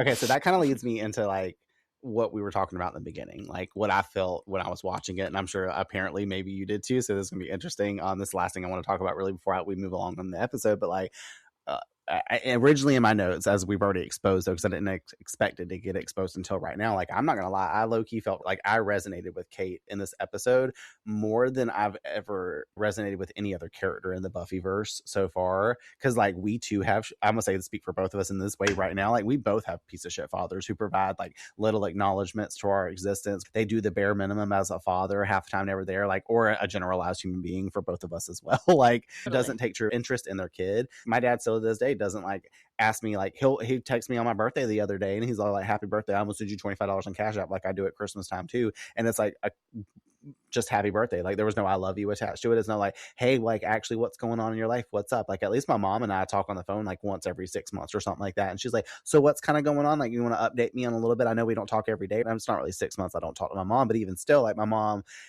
asks me or I tell her because I happen to be on the phone, even if it's her calling to like update my address or something like that for her, 401k and stuff like that. She's got filed as me as her beneficiary. She's like, I need to update stuff and you've got a new number or this, that, a minuscule thing. Hey, I saw one of your friends from high school today and they told me to tell you, hey, she's just extending that message and we happen to be on the phone. And I'm telling her stuff. My mom always doubles down on like, I'm proud of you. And that's so great. I love that you're doing this. I'm going straight to Bilo to tell your dad.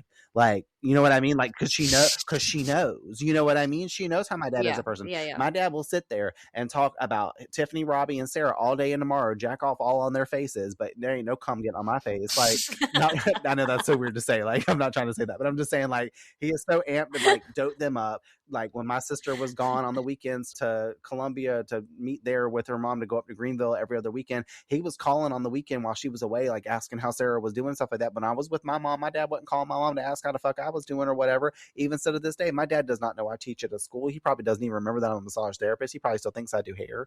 Like, even though I know he knows these things are different, he definitely doesn't know about the school career that I've now initiated in myself. But I think part of that is self-inflicted because he doesn't want to, like, we're already too far gone. I don't know if I've just always been like, because I'm the gay queer and his fucking thing and I've offset him in his life. Like we've never been fully connected in whatever shape, form, way. We've tried to talk about it and just really never got there. I've trauma dumped on him and like exposed him for a bunch of bullshit. And I'm not trying to use this as a bitch session about my dad and really talk like that, but I'm just saying, like, I resonate with Kate for these facts because my dad still to this day just does not have an active part in my life, doesn't even attempt to. We'll sit there in Gator's dying damn room while she's passing away. And he's like, we all really should reconnect and like start like time here on earth isn't promised. But then 2 days later afterwards, he's like, who's Brandon? Yeah. Like, so Kate, I feel you, girl. Like, and I know your damn ass. Like when I started writing that shit in my notes, I was like, not all the stuff I just trauma dumped, but like just the comment about relating to her. I was like, I know Courtney is probably thinking exactly the same fucking things. Be like, damn, that is my dad, Trevor Lockley, because it for sure is apparently.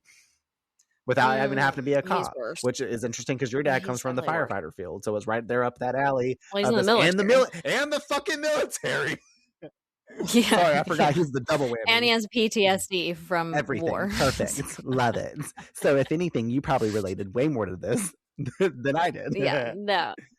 I did. I mean, I did and I didn't. I think that like I wasn't really raised by my dad. We came into each other's lives and I was a teenager. So I was already like my own kind of person. I already had the attitude I have. Like there wasn't a whole lot of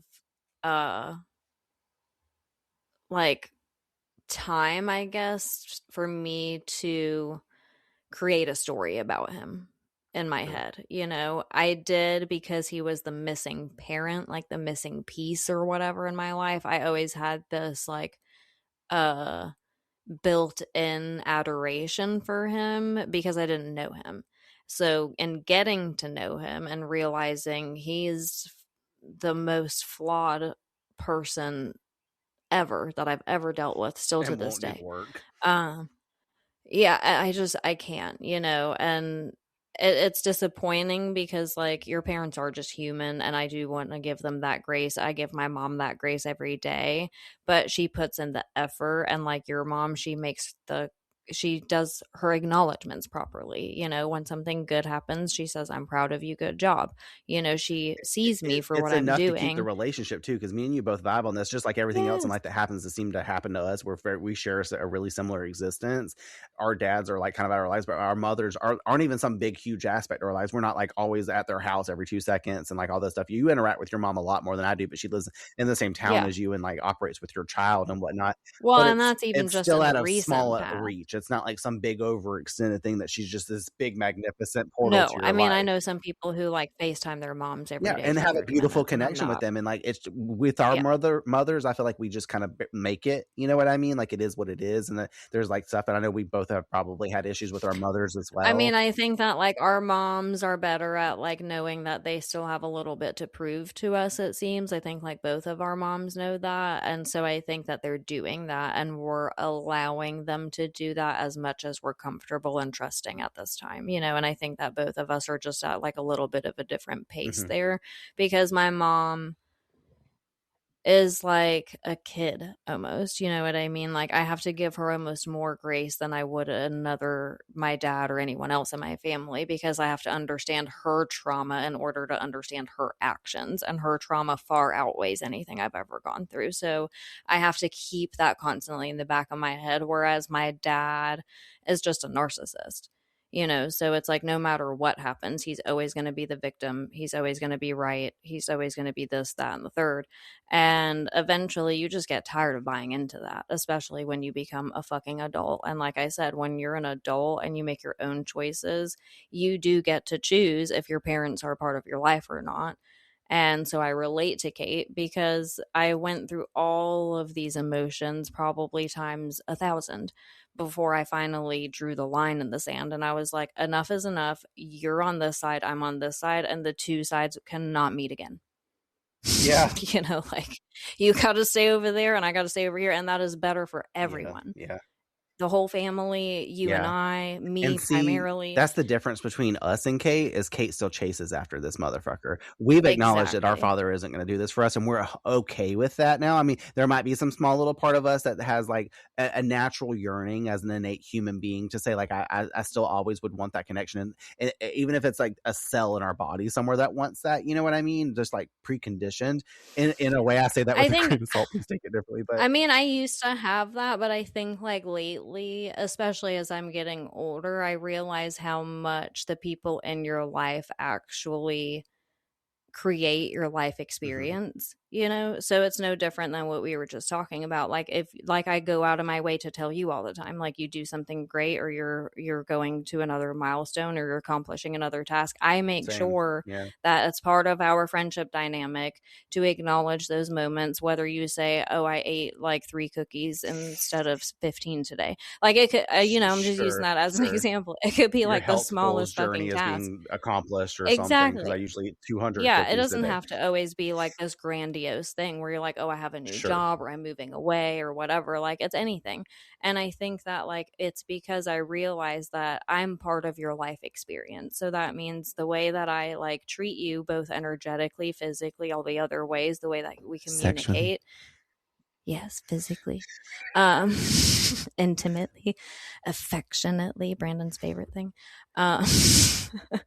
But like, I'm very hyper aware as I get older that everything that we surround ourselves with, but especially the dynamics that we have as an anchor in our lives, are really what creates our whole reality. And so when we have parents like our dads that are constantly lackluster, and then that becomes so clearly a choice, I feel like now it's not just you're choosing to not see me, not acknowledge my accomplishments, not like tell me you're proud, not do the most simple thing. Now it's that you're literally receding my life experience. You're taking away from it just because you want to be in your ego. Sure.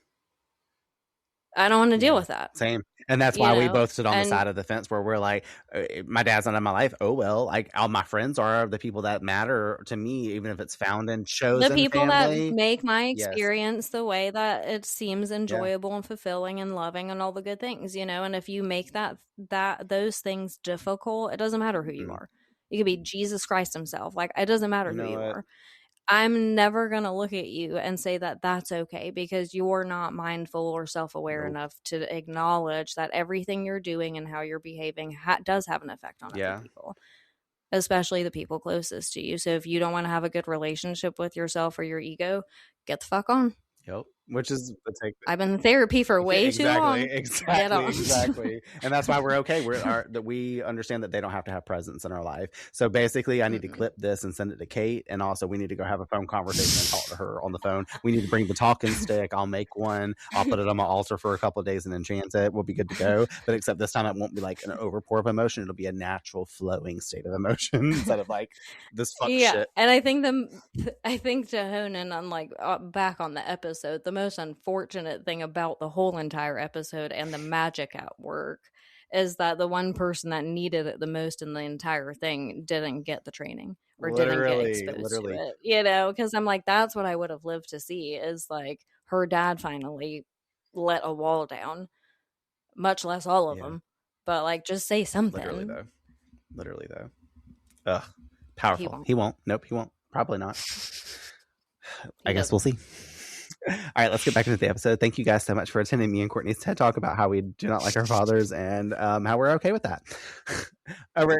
You have to put this episode out on Thursday so we can call it Therapy Thursday. Literally. I know. I was like, well, back to roots for Life of Retrograde podcast. Like over here, like that whole conversation, that's going to be the whole minute and 30 seconds, like something clipped from just that. I'm not even going to put a bunch of clips of us. It's going to be, I ain't even put an Angel episode such and such with a title at the beginning of the Instagram post. It's just going to be us talking about this. And then the still images of Kate and her father in the background. And that's it. Okay.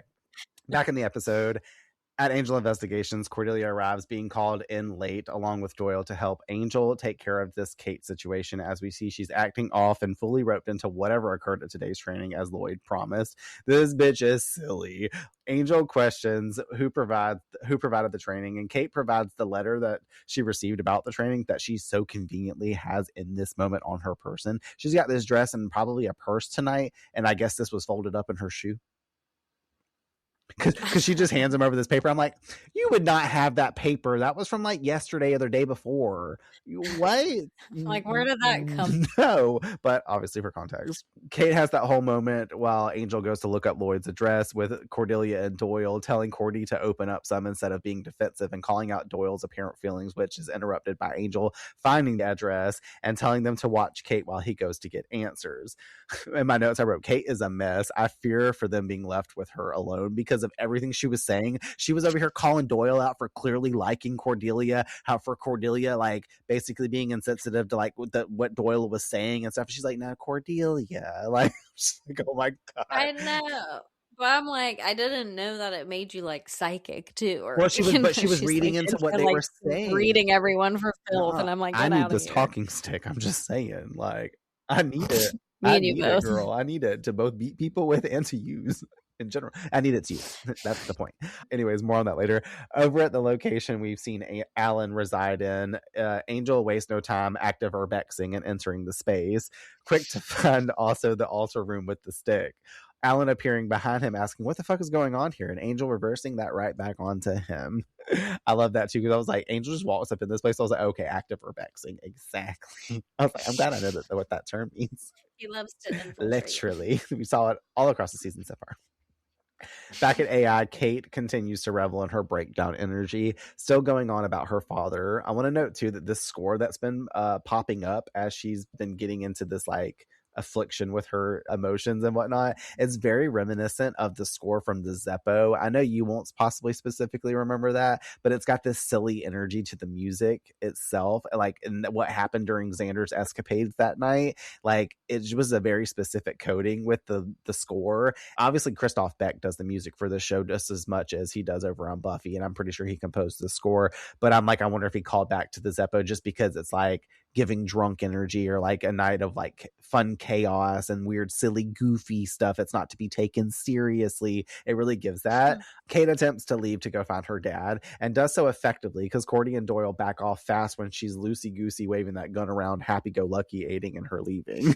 I love that quote because Kate, digging in her bag, responded to Doyle's remark about staying and helping each other. And she's like, we could do that, but see, I have this. And Cordelia interrupts her and she's like, personal problem, you're going to share till dawn. And she's like, nope, this gun.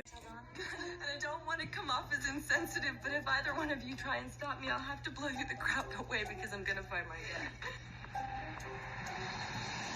And she starts waving it around. That shit made me laugh. She's like, if you don't fucking get out my way, I'm gonna blow your fucking faces off. And she's just saying it with a smile and stuff. I know, so diabolical. It was so funny. I was like, talk about abuse of power. Because if she shoots these people, she could totally write it off as a corrupt cop.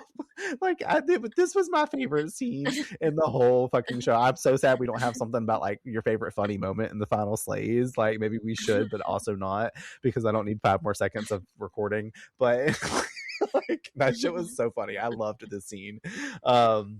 Angel continues to question Lloyd about which demon is the one that he worships and gives his power or gets his power from. Loyal, he's not loyal at all except for that stick. Lloyd, apparently into polytheism, says a lot and also trying to therapize Angel, but Angel's got no time for his games, especially now that he's been cracked in the head by the talking stick and is using it to choke Lloyd up against a fucking wall after vamping out, offering that he share first, which I really like it because like he cracks him in the fucking head and like he vamps out and then he like pins him up against the wall. He's like, I get what you're doing here, but I'm gonna need you to talk before I talk type thing. And I was like, okay, I like how we just reverse Uno this bitch. Like, funny. But also right here, I was thinking to myself, I was like, Angel's touching that stick to like stick it up against him. I was like, is Angel going to be impervious to like the stick's power? You know what I mean? And then I didn't know how quickly it takes effect. Obviously decently effectively because the cop that got it the first time around, he started talking about his mom and his kids and started opening up immediately while he was holding it. So it clearly was working already. So I would expect Angel to kind of like back off and be like, hey man, I'm sorry I broke you up against this wall. And like, let's talk about the demons that you like worship and why you're doing what you're doing. You know, you think you'd see that, but no, it wants to save it for later. So I was like left wondering, I was like, is Angel going to be affected? Is he not going to be affected? Because I truly didn't know. Over at the precinct, the mess has continued and the place is in emotional chaos, right down to a cop feeling bad for the prisoners and deciding to let them all loose and get attacked after thinking he's going to do some sharing with them. Because he's like, listen, I want you guys to be treated equally. And they all literally jump his ass.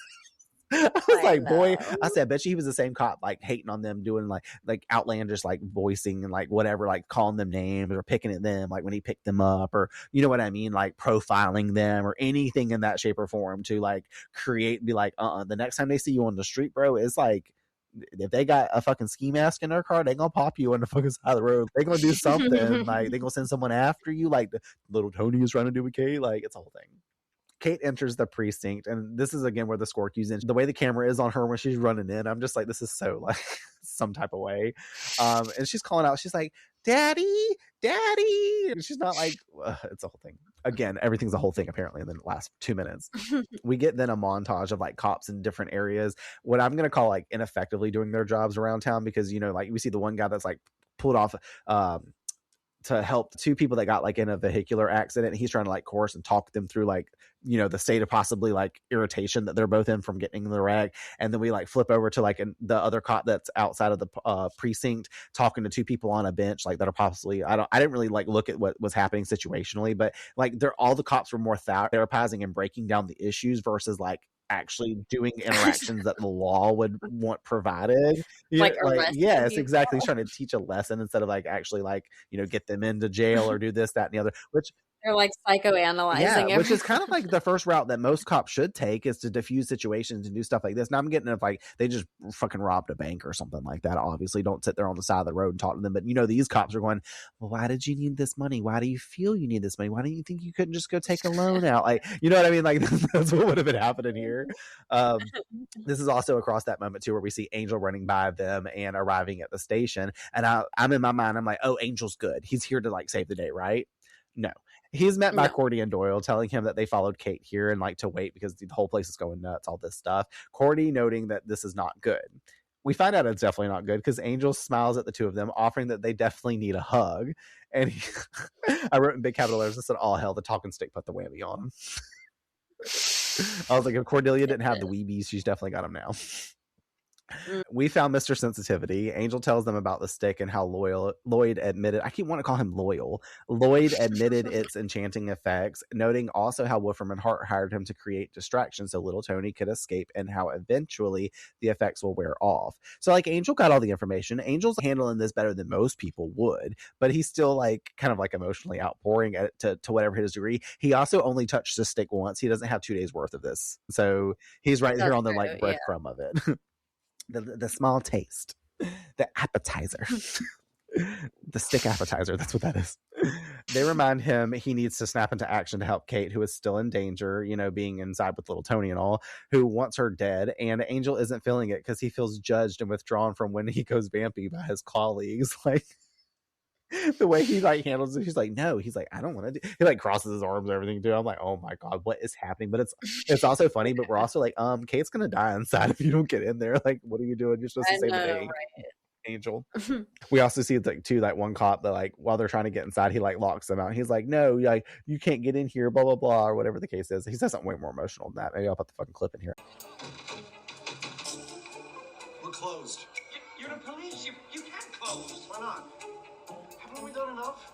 It's always find this, rescue that with you people. See how you like it.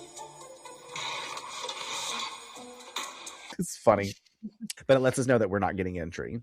We cut to inside. The cops are continuing to like kind of go wild. Kate possibly not just in danger from little Tony also, because that one cop that was expressing his feelings to her that like about how they've kind of gone unnoticed, like clearly he's been deliberately trying to put himself out there to Kate, and she's just been like, I wouldn't say cold to him, but just uninterested, probably. I don't even think she's paid it attention. I guess. Like, either that or he's beating around the bush and she's just seen She's probably sitting there like, this is news to me. Literally, though. I was surprised she didn't be like, oh my god, I'm so sorry I made you feel that way. She's too worried about her damn dad.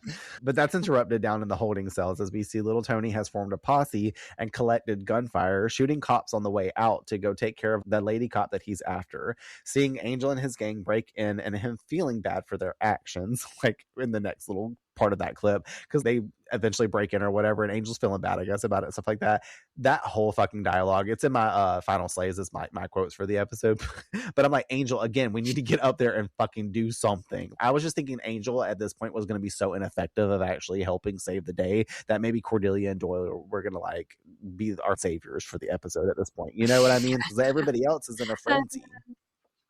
Little Tony confronts Kate with his stolen shotgun, but thankfully our gang arrived to break it up. Not with fights, but with words. They are so dead, like as Cordelia says. Well, not so much though, because Angel at least whips up that chair and hits little Tony in the face with it, and they break into action, all still while speaking to their feelings. Angel successfully laying out little Tony as Kate watches astonished, and not just because little Tony can be a rainbow instead of a quote painbow.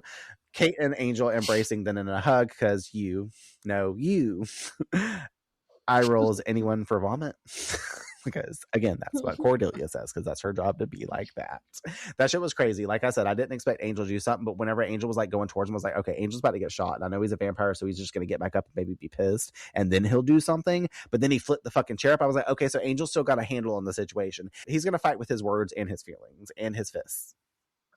Got it. So I like this. It worked out. But also I thought that motherfucker was about to shoot everybody because he had a fucking shotgun of everything. He chose the fucking weapon that was really gonna do some damn damage. I'm like, yeah, what the fuck, little Tony should have expected all this shit though. Talking about Angel like that, we don't do that over here. We do that on Buffy. We got to the next day where Wolfram and Hart is bitched at by little Tony on the phone. He's like, I need my second phone call. But they are firm in their decision to not be able to help him due to his actions in front of countless witnesses the night before, out of fear of exposure to their law firm, noting little Tony had a door open for him and he was supposed to walk through it, not blast his way out. So their deal's off with one another. Sorry, he's going to jail. Their relationship is terminated. Besides, the senior partners have now more pressing issues at hand, as we see Lee Mercer pausing his TV on Angel from the cameras inside the law firm before hanging up on his ex-client. Back at the precinct, Angel chats with Kate, both now normal as she voices the normal rational explanation for what happened. Because, you know, like we're thinking that like someone spiked the punch at the bar and stuff like that. I'm like, oh, wow, this is so Sunnydale. They got to make sense of it. And this is what cued me in to know that Angel did not tell her about the haunting that was going on at Cordelia's apartment. He just possibly was like, hey, I just was thinking about this. I saw this in the paper and stuff like that. And I was like curious about this information. But either way, that explains everything. In Angel's departure, Kate is approached by her father, who received her babbling messages as Angel watches on from afar.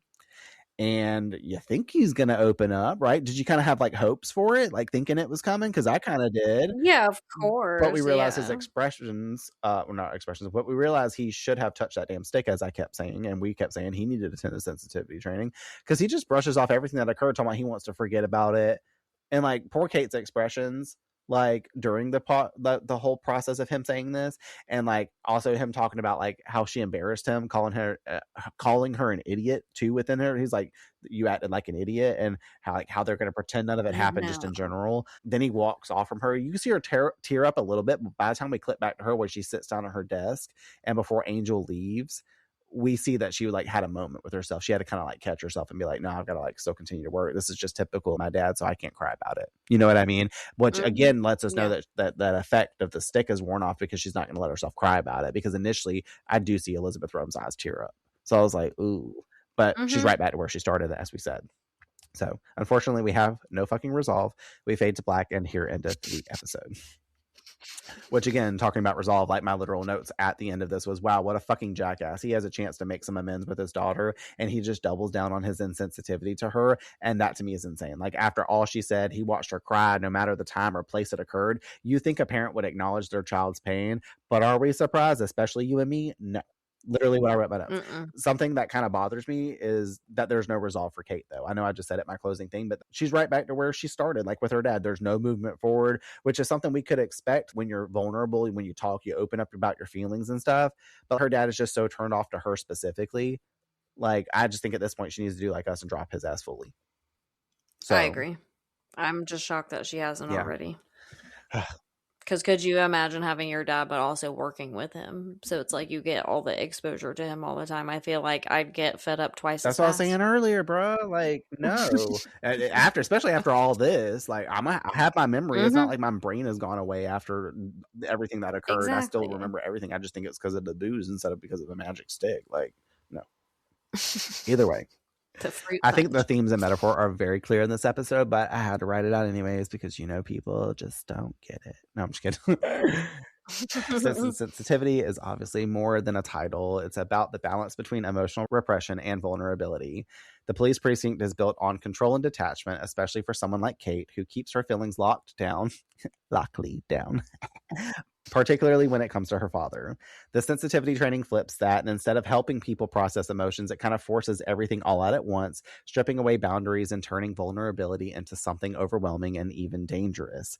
Kate's arc sits right in the middle of all that. When her emotions are forced out in public setting, it doesn't lead to healing, it leads to humiliation, especially when her father shuts her down afterward, and it shows why she keeps the walls up in the first place. The episode also plays with the idea of manipulation disguised as self-improvement. The training presents itself as something helpful, but it's actually being used as a weapon, reinforcing the idea that not everything that looks progressive or healing actually is. And in the end, the message is pretty clear. Real emotional growth can't be forced. It has to be chosen, and it needs to happen in a space where it's actually safe to be vulnerable. Ooh, crazy. Angel fun facts. The last craze. Obviously, the title of the episode, if you didn't know it, is a play on the title of the well-known Jane Austen novel, Sense and Sensibility. Don't know what the book's about, but I'm pretty sure we can surmise.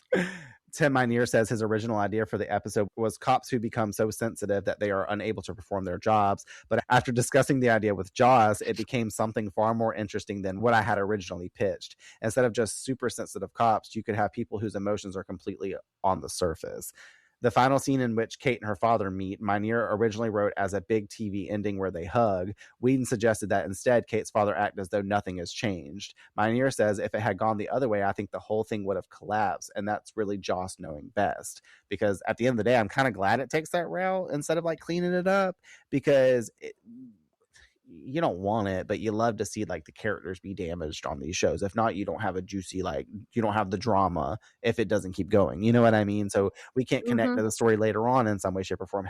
If this happens to come up again, we just are like, okay, well, now we've dealt with it. We've saved the day. Everything's happy-go-lucky. Not everything always has a happy ending. And somebody like this, as a director, show writer, all this stuff, kind of typically knows that. Got to get them where it hurts. And also, as a true reflection of literally how some people's lives just actually are. Hermione also regrets the actor that they cast in the role of mobster Little Tony, saying, although John Capadese, or however you say his name, was very good, the character was cliched like a Sopranos knockoff, which, cliched. Never seen it, don't want to. And then Lee Mercer refers to the infamous detective Mark Furman in the O.J. Simpson murder trial along his little passage. What is up with these shows? Like, they call out, like, clearly the show is written by geeks. I'm not hating on them. I love geeks. I'm a geek myself. But they write superhero references and, you know, Star Wars, big things like that. But I was like, why, if anything, are they always making O.J. Simpson fucking mentions in this show? Like, we heard it a couple of times on Buffy. We've heard it a few times just in 6 episodes of Angel that they put it in the dialogue. I'm like, let that shit rest. Like, I mean, it was more relevant. It was, to but them like too, every week we gotta have it in the script. Y'all ain't got nothing fresh. Just fresh orange juice, OJ.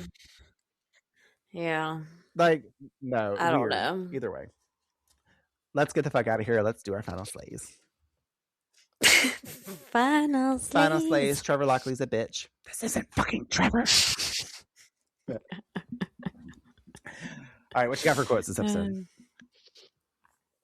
My first one is when the cop was talking about Kate's interrogating skills, and he was like, doesn't she ever have to pee? Because like she never comes out of there.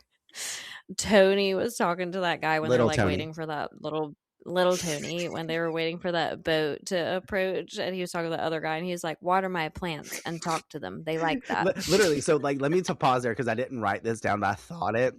I should have had it in my dialogue, but I browsed past it. The fact that he's like killing people, but yet he's worried about his plants. Like, that says so much. Seriously, and taught them, nurture them. Like, he's insensitive to people, but not plants. Okay, continue. And my last one was when Angel was like under the little spell of the sensitivity situation, and they were like breaking into that thing, and he was like, wow, that's vandalism. Like calling himself out. I'm like, oh my God. He's been broken into several places and also killed hundreds of people in his day. This is just, it's an ordinary Tuesday night for him. He's done worse off than any of these people in these shows. Like, they weren't even alive when he was doing worser shit. Worser's not a word, but you know what I'm saying. And I'm like, this coming from a person who full blown snapped someone's neck a year and a half ago and didn't care. No, I'm just kidding.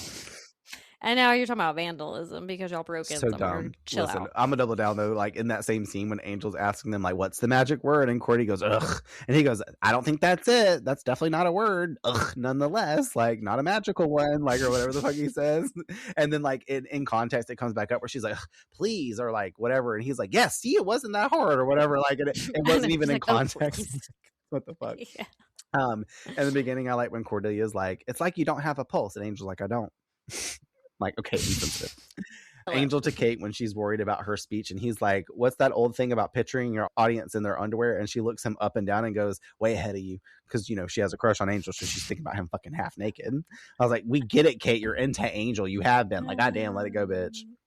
Kate, when she was loopy, looking to Angel, talking about how he has intense eyes and how he's like an old soul or whatever. And then Doyle chimes in. He goes, he gets that a lot, you know, like, because obviously, as we were just saying, is an old soul, a literal old soul, an old soul that has a soul, nonetheless. When Lloyd was asking what Angel's parents were like, and Angel noting they were great, tasted a lot like chicken. In my notes I wrote, because I think I meant to like rewind it, but then I kept like just going with my notes. But so in my notes I wrote, did he just say his parents tasted like chicken? Which was so funny because, again, another callback to how vicious he was back in the day. Is like, this guy's trying to therapize him, and Angel's like, nope, it ain't working on me until he touched that stick. He's probably like, ain't working on me. I've created all my which I guess after like I am. Do you think he laid out? Do you think he laid out Lloyd and then like felt bad about it later, or do you think he like got the effects of the stick while he was there and ended up like sitting with him for like 5 minutes before he rushed to the police station and talking? No, I think he probably tried to use the stick to beat Lloyd, and then as he was using it to beat him, it rubbed off on him by accident. When he was actually trying to use it as a weapon, he's like, the shit rubbed off He was on holding me. it for too long. Oh my god, I'm dead. And then that was my last one because I already said the other one, but those were my like funnies from the episode. Okay, that's my Slade moment. That makes sense. That wasn't a quote. Okay, sorry. Who was your champion this episode? Yeah, this was hard for me because, you know, in the one part you want to give it to Kate because she like, she did the damn thing. She did, and she let all her walls down, and just to basically end up in the exact same place with her dad because he's a piece of shit. So I feel like we should give it to her just on an emotional scale. I'll give it to Kate. Same for that. On a physical scale, I'll give it to Angel because he is the one who showed up at old dude's house, figured out, even though he got bamboozled himself. For a second, he still got everything done and accomplished. And like you said, when at the end of it all, when like it's him and Tony that are face to face, even though he's still kind of like under the effects of whatever's going on there, he has enough know-how to still be kicking his ass at the same time while being like sensitive about it somehow. So I'll give it that. I usually try to like deter away from Angel if I can. So for that reason, I agree. But just in general, I immediately wrote Cordelia and Doyle for dealing with Angel like all throughout the episode, whether that be Cordelia dealing with him like and Doyle dealing with him in the beginning about clean up the monster mess, or like having to they had to hold the weight kind of this episode. They also had to do the research while Angel's just standing around. He's got Doyle fucking doing the computer work and Cordelia going through the fucking case files. Like Angel's just standing around like talking and thinking. I mean, he's doing something, but you know what I mean? It's the whole thing. But I like, especially at the very end, for just them having to energetically deal with Angel while he's been exposed to this effect. I'm just like, okay.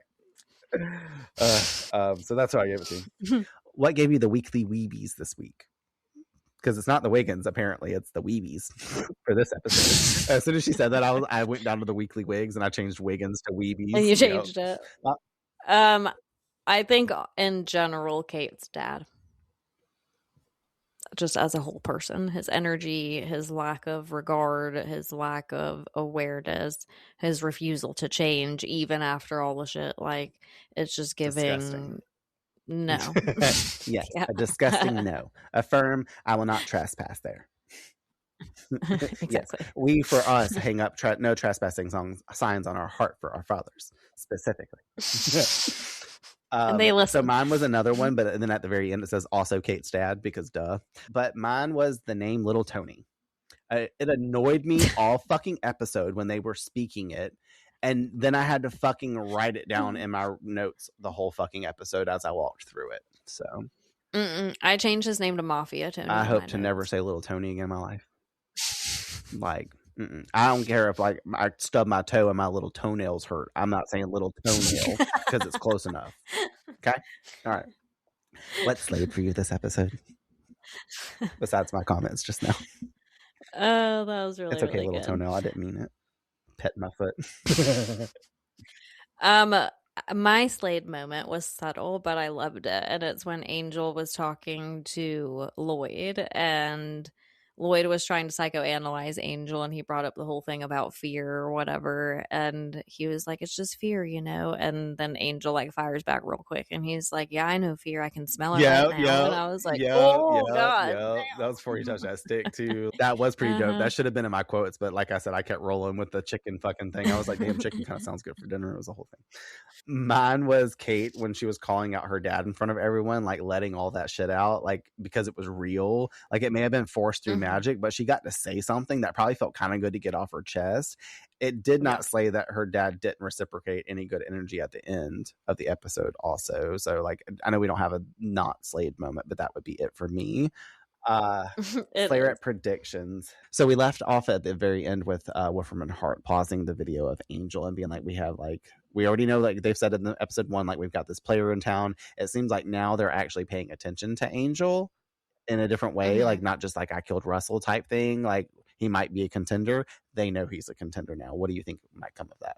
Or what do you think this means or that means? Nothing good at all for Perfect. Angel. You nailed it. It's just the wrong people to have a target on your back Yeah. with, it seems. So, yeah, a world of problems, it would Yes. appear. I'll breadcrumb you in this way and say, like, because obviously, pretty much from this point on, maybe not next episode, maybe not that episode after that, but definitely midway through this season and then the whole journey forward, Wolfram and Hart is a constant issue for poor Angel. Or vice versa, like whatever the kind of, or he's an issue yes, for them. Exactly. Okay, anyway, so yeah, the one we're actually here for. The next episode, episode 7, is entitled "The Bachelor Party." I mean, who the fuck is a bachelor? I mean, I guess they both are. I don't know. Is it relevant to either of the two men in our? Yes, but not for them being a bachelor. One of them, and I'll spoil it in this way. It is a Doyle centric episode, so maybe he's attending a bachelor party or something like that. Like to say it that way and stuff like that. But you'll never guess, I'm sure, what exactly contextually happens. No, that's way but too we know vague. something happens because it's this world. But if it's Doyle centered, then maybe he has a vision and some shit goes down. I don't know.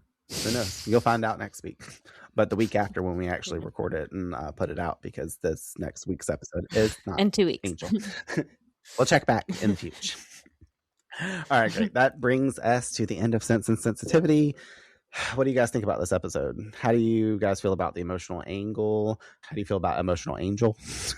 How do you feel about Kate and what she's dealing with and how her father treats her? Like, do you think there's validity in the way that he's shut down on her, or is it just plain and simple like that he's a capital A asshole? Also, how are you feeling about Wolfram and Hart's presence and how they might continue to be major players or villains on this series?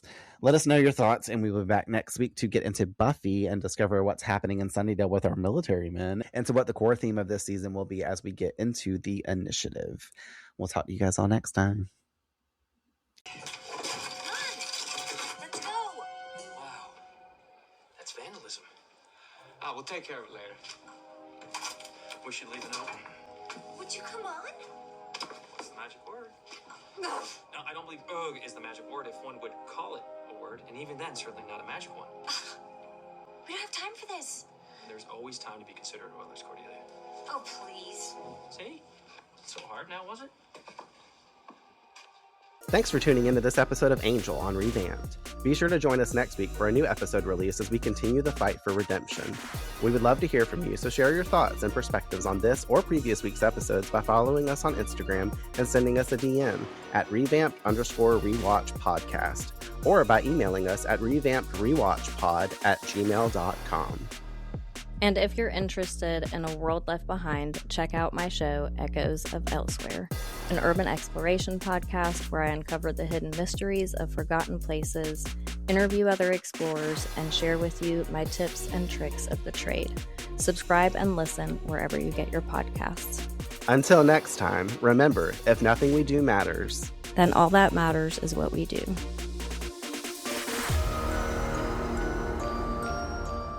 This podcast is dedicated to the Buffyverse, to its fans, and my sister, Tiffany Dawn Pearson.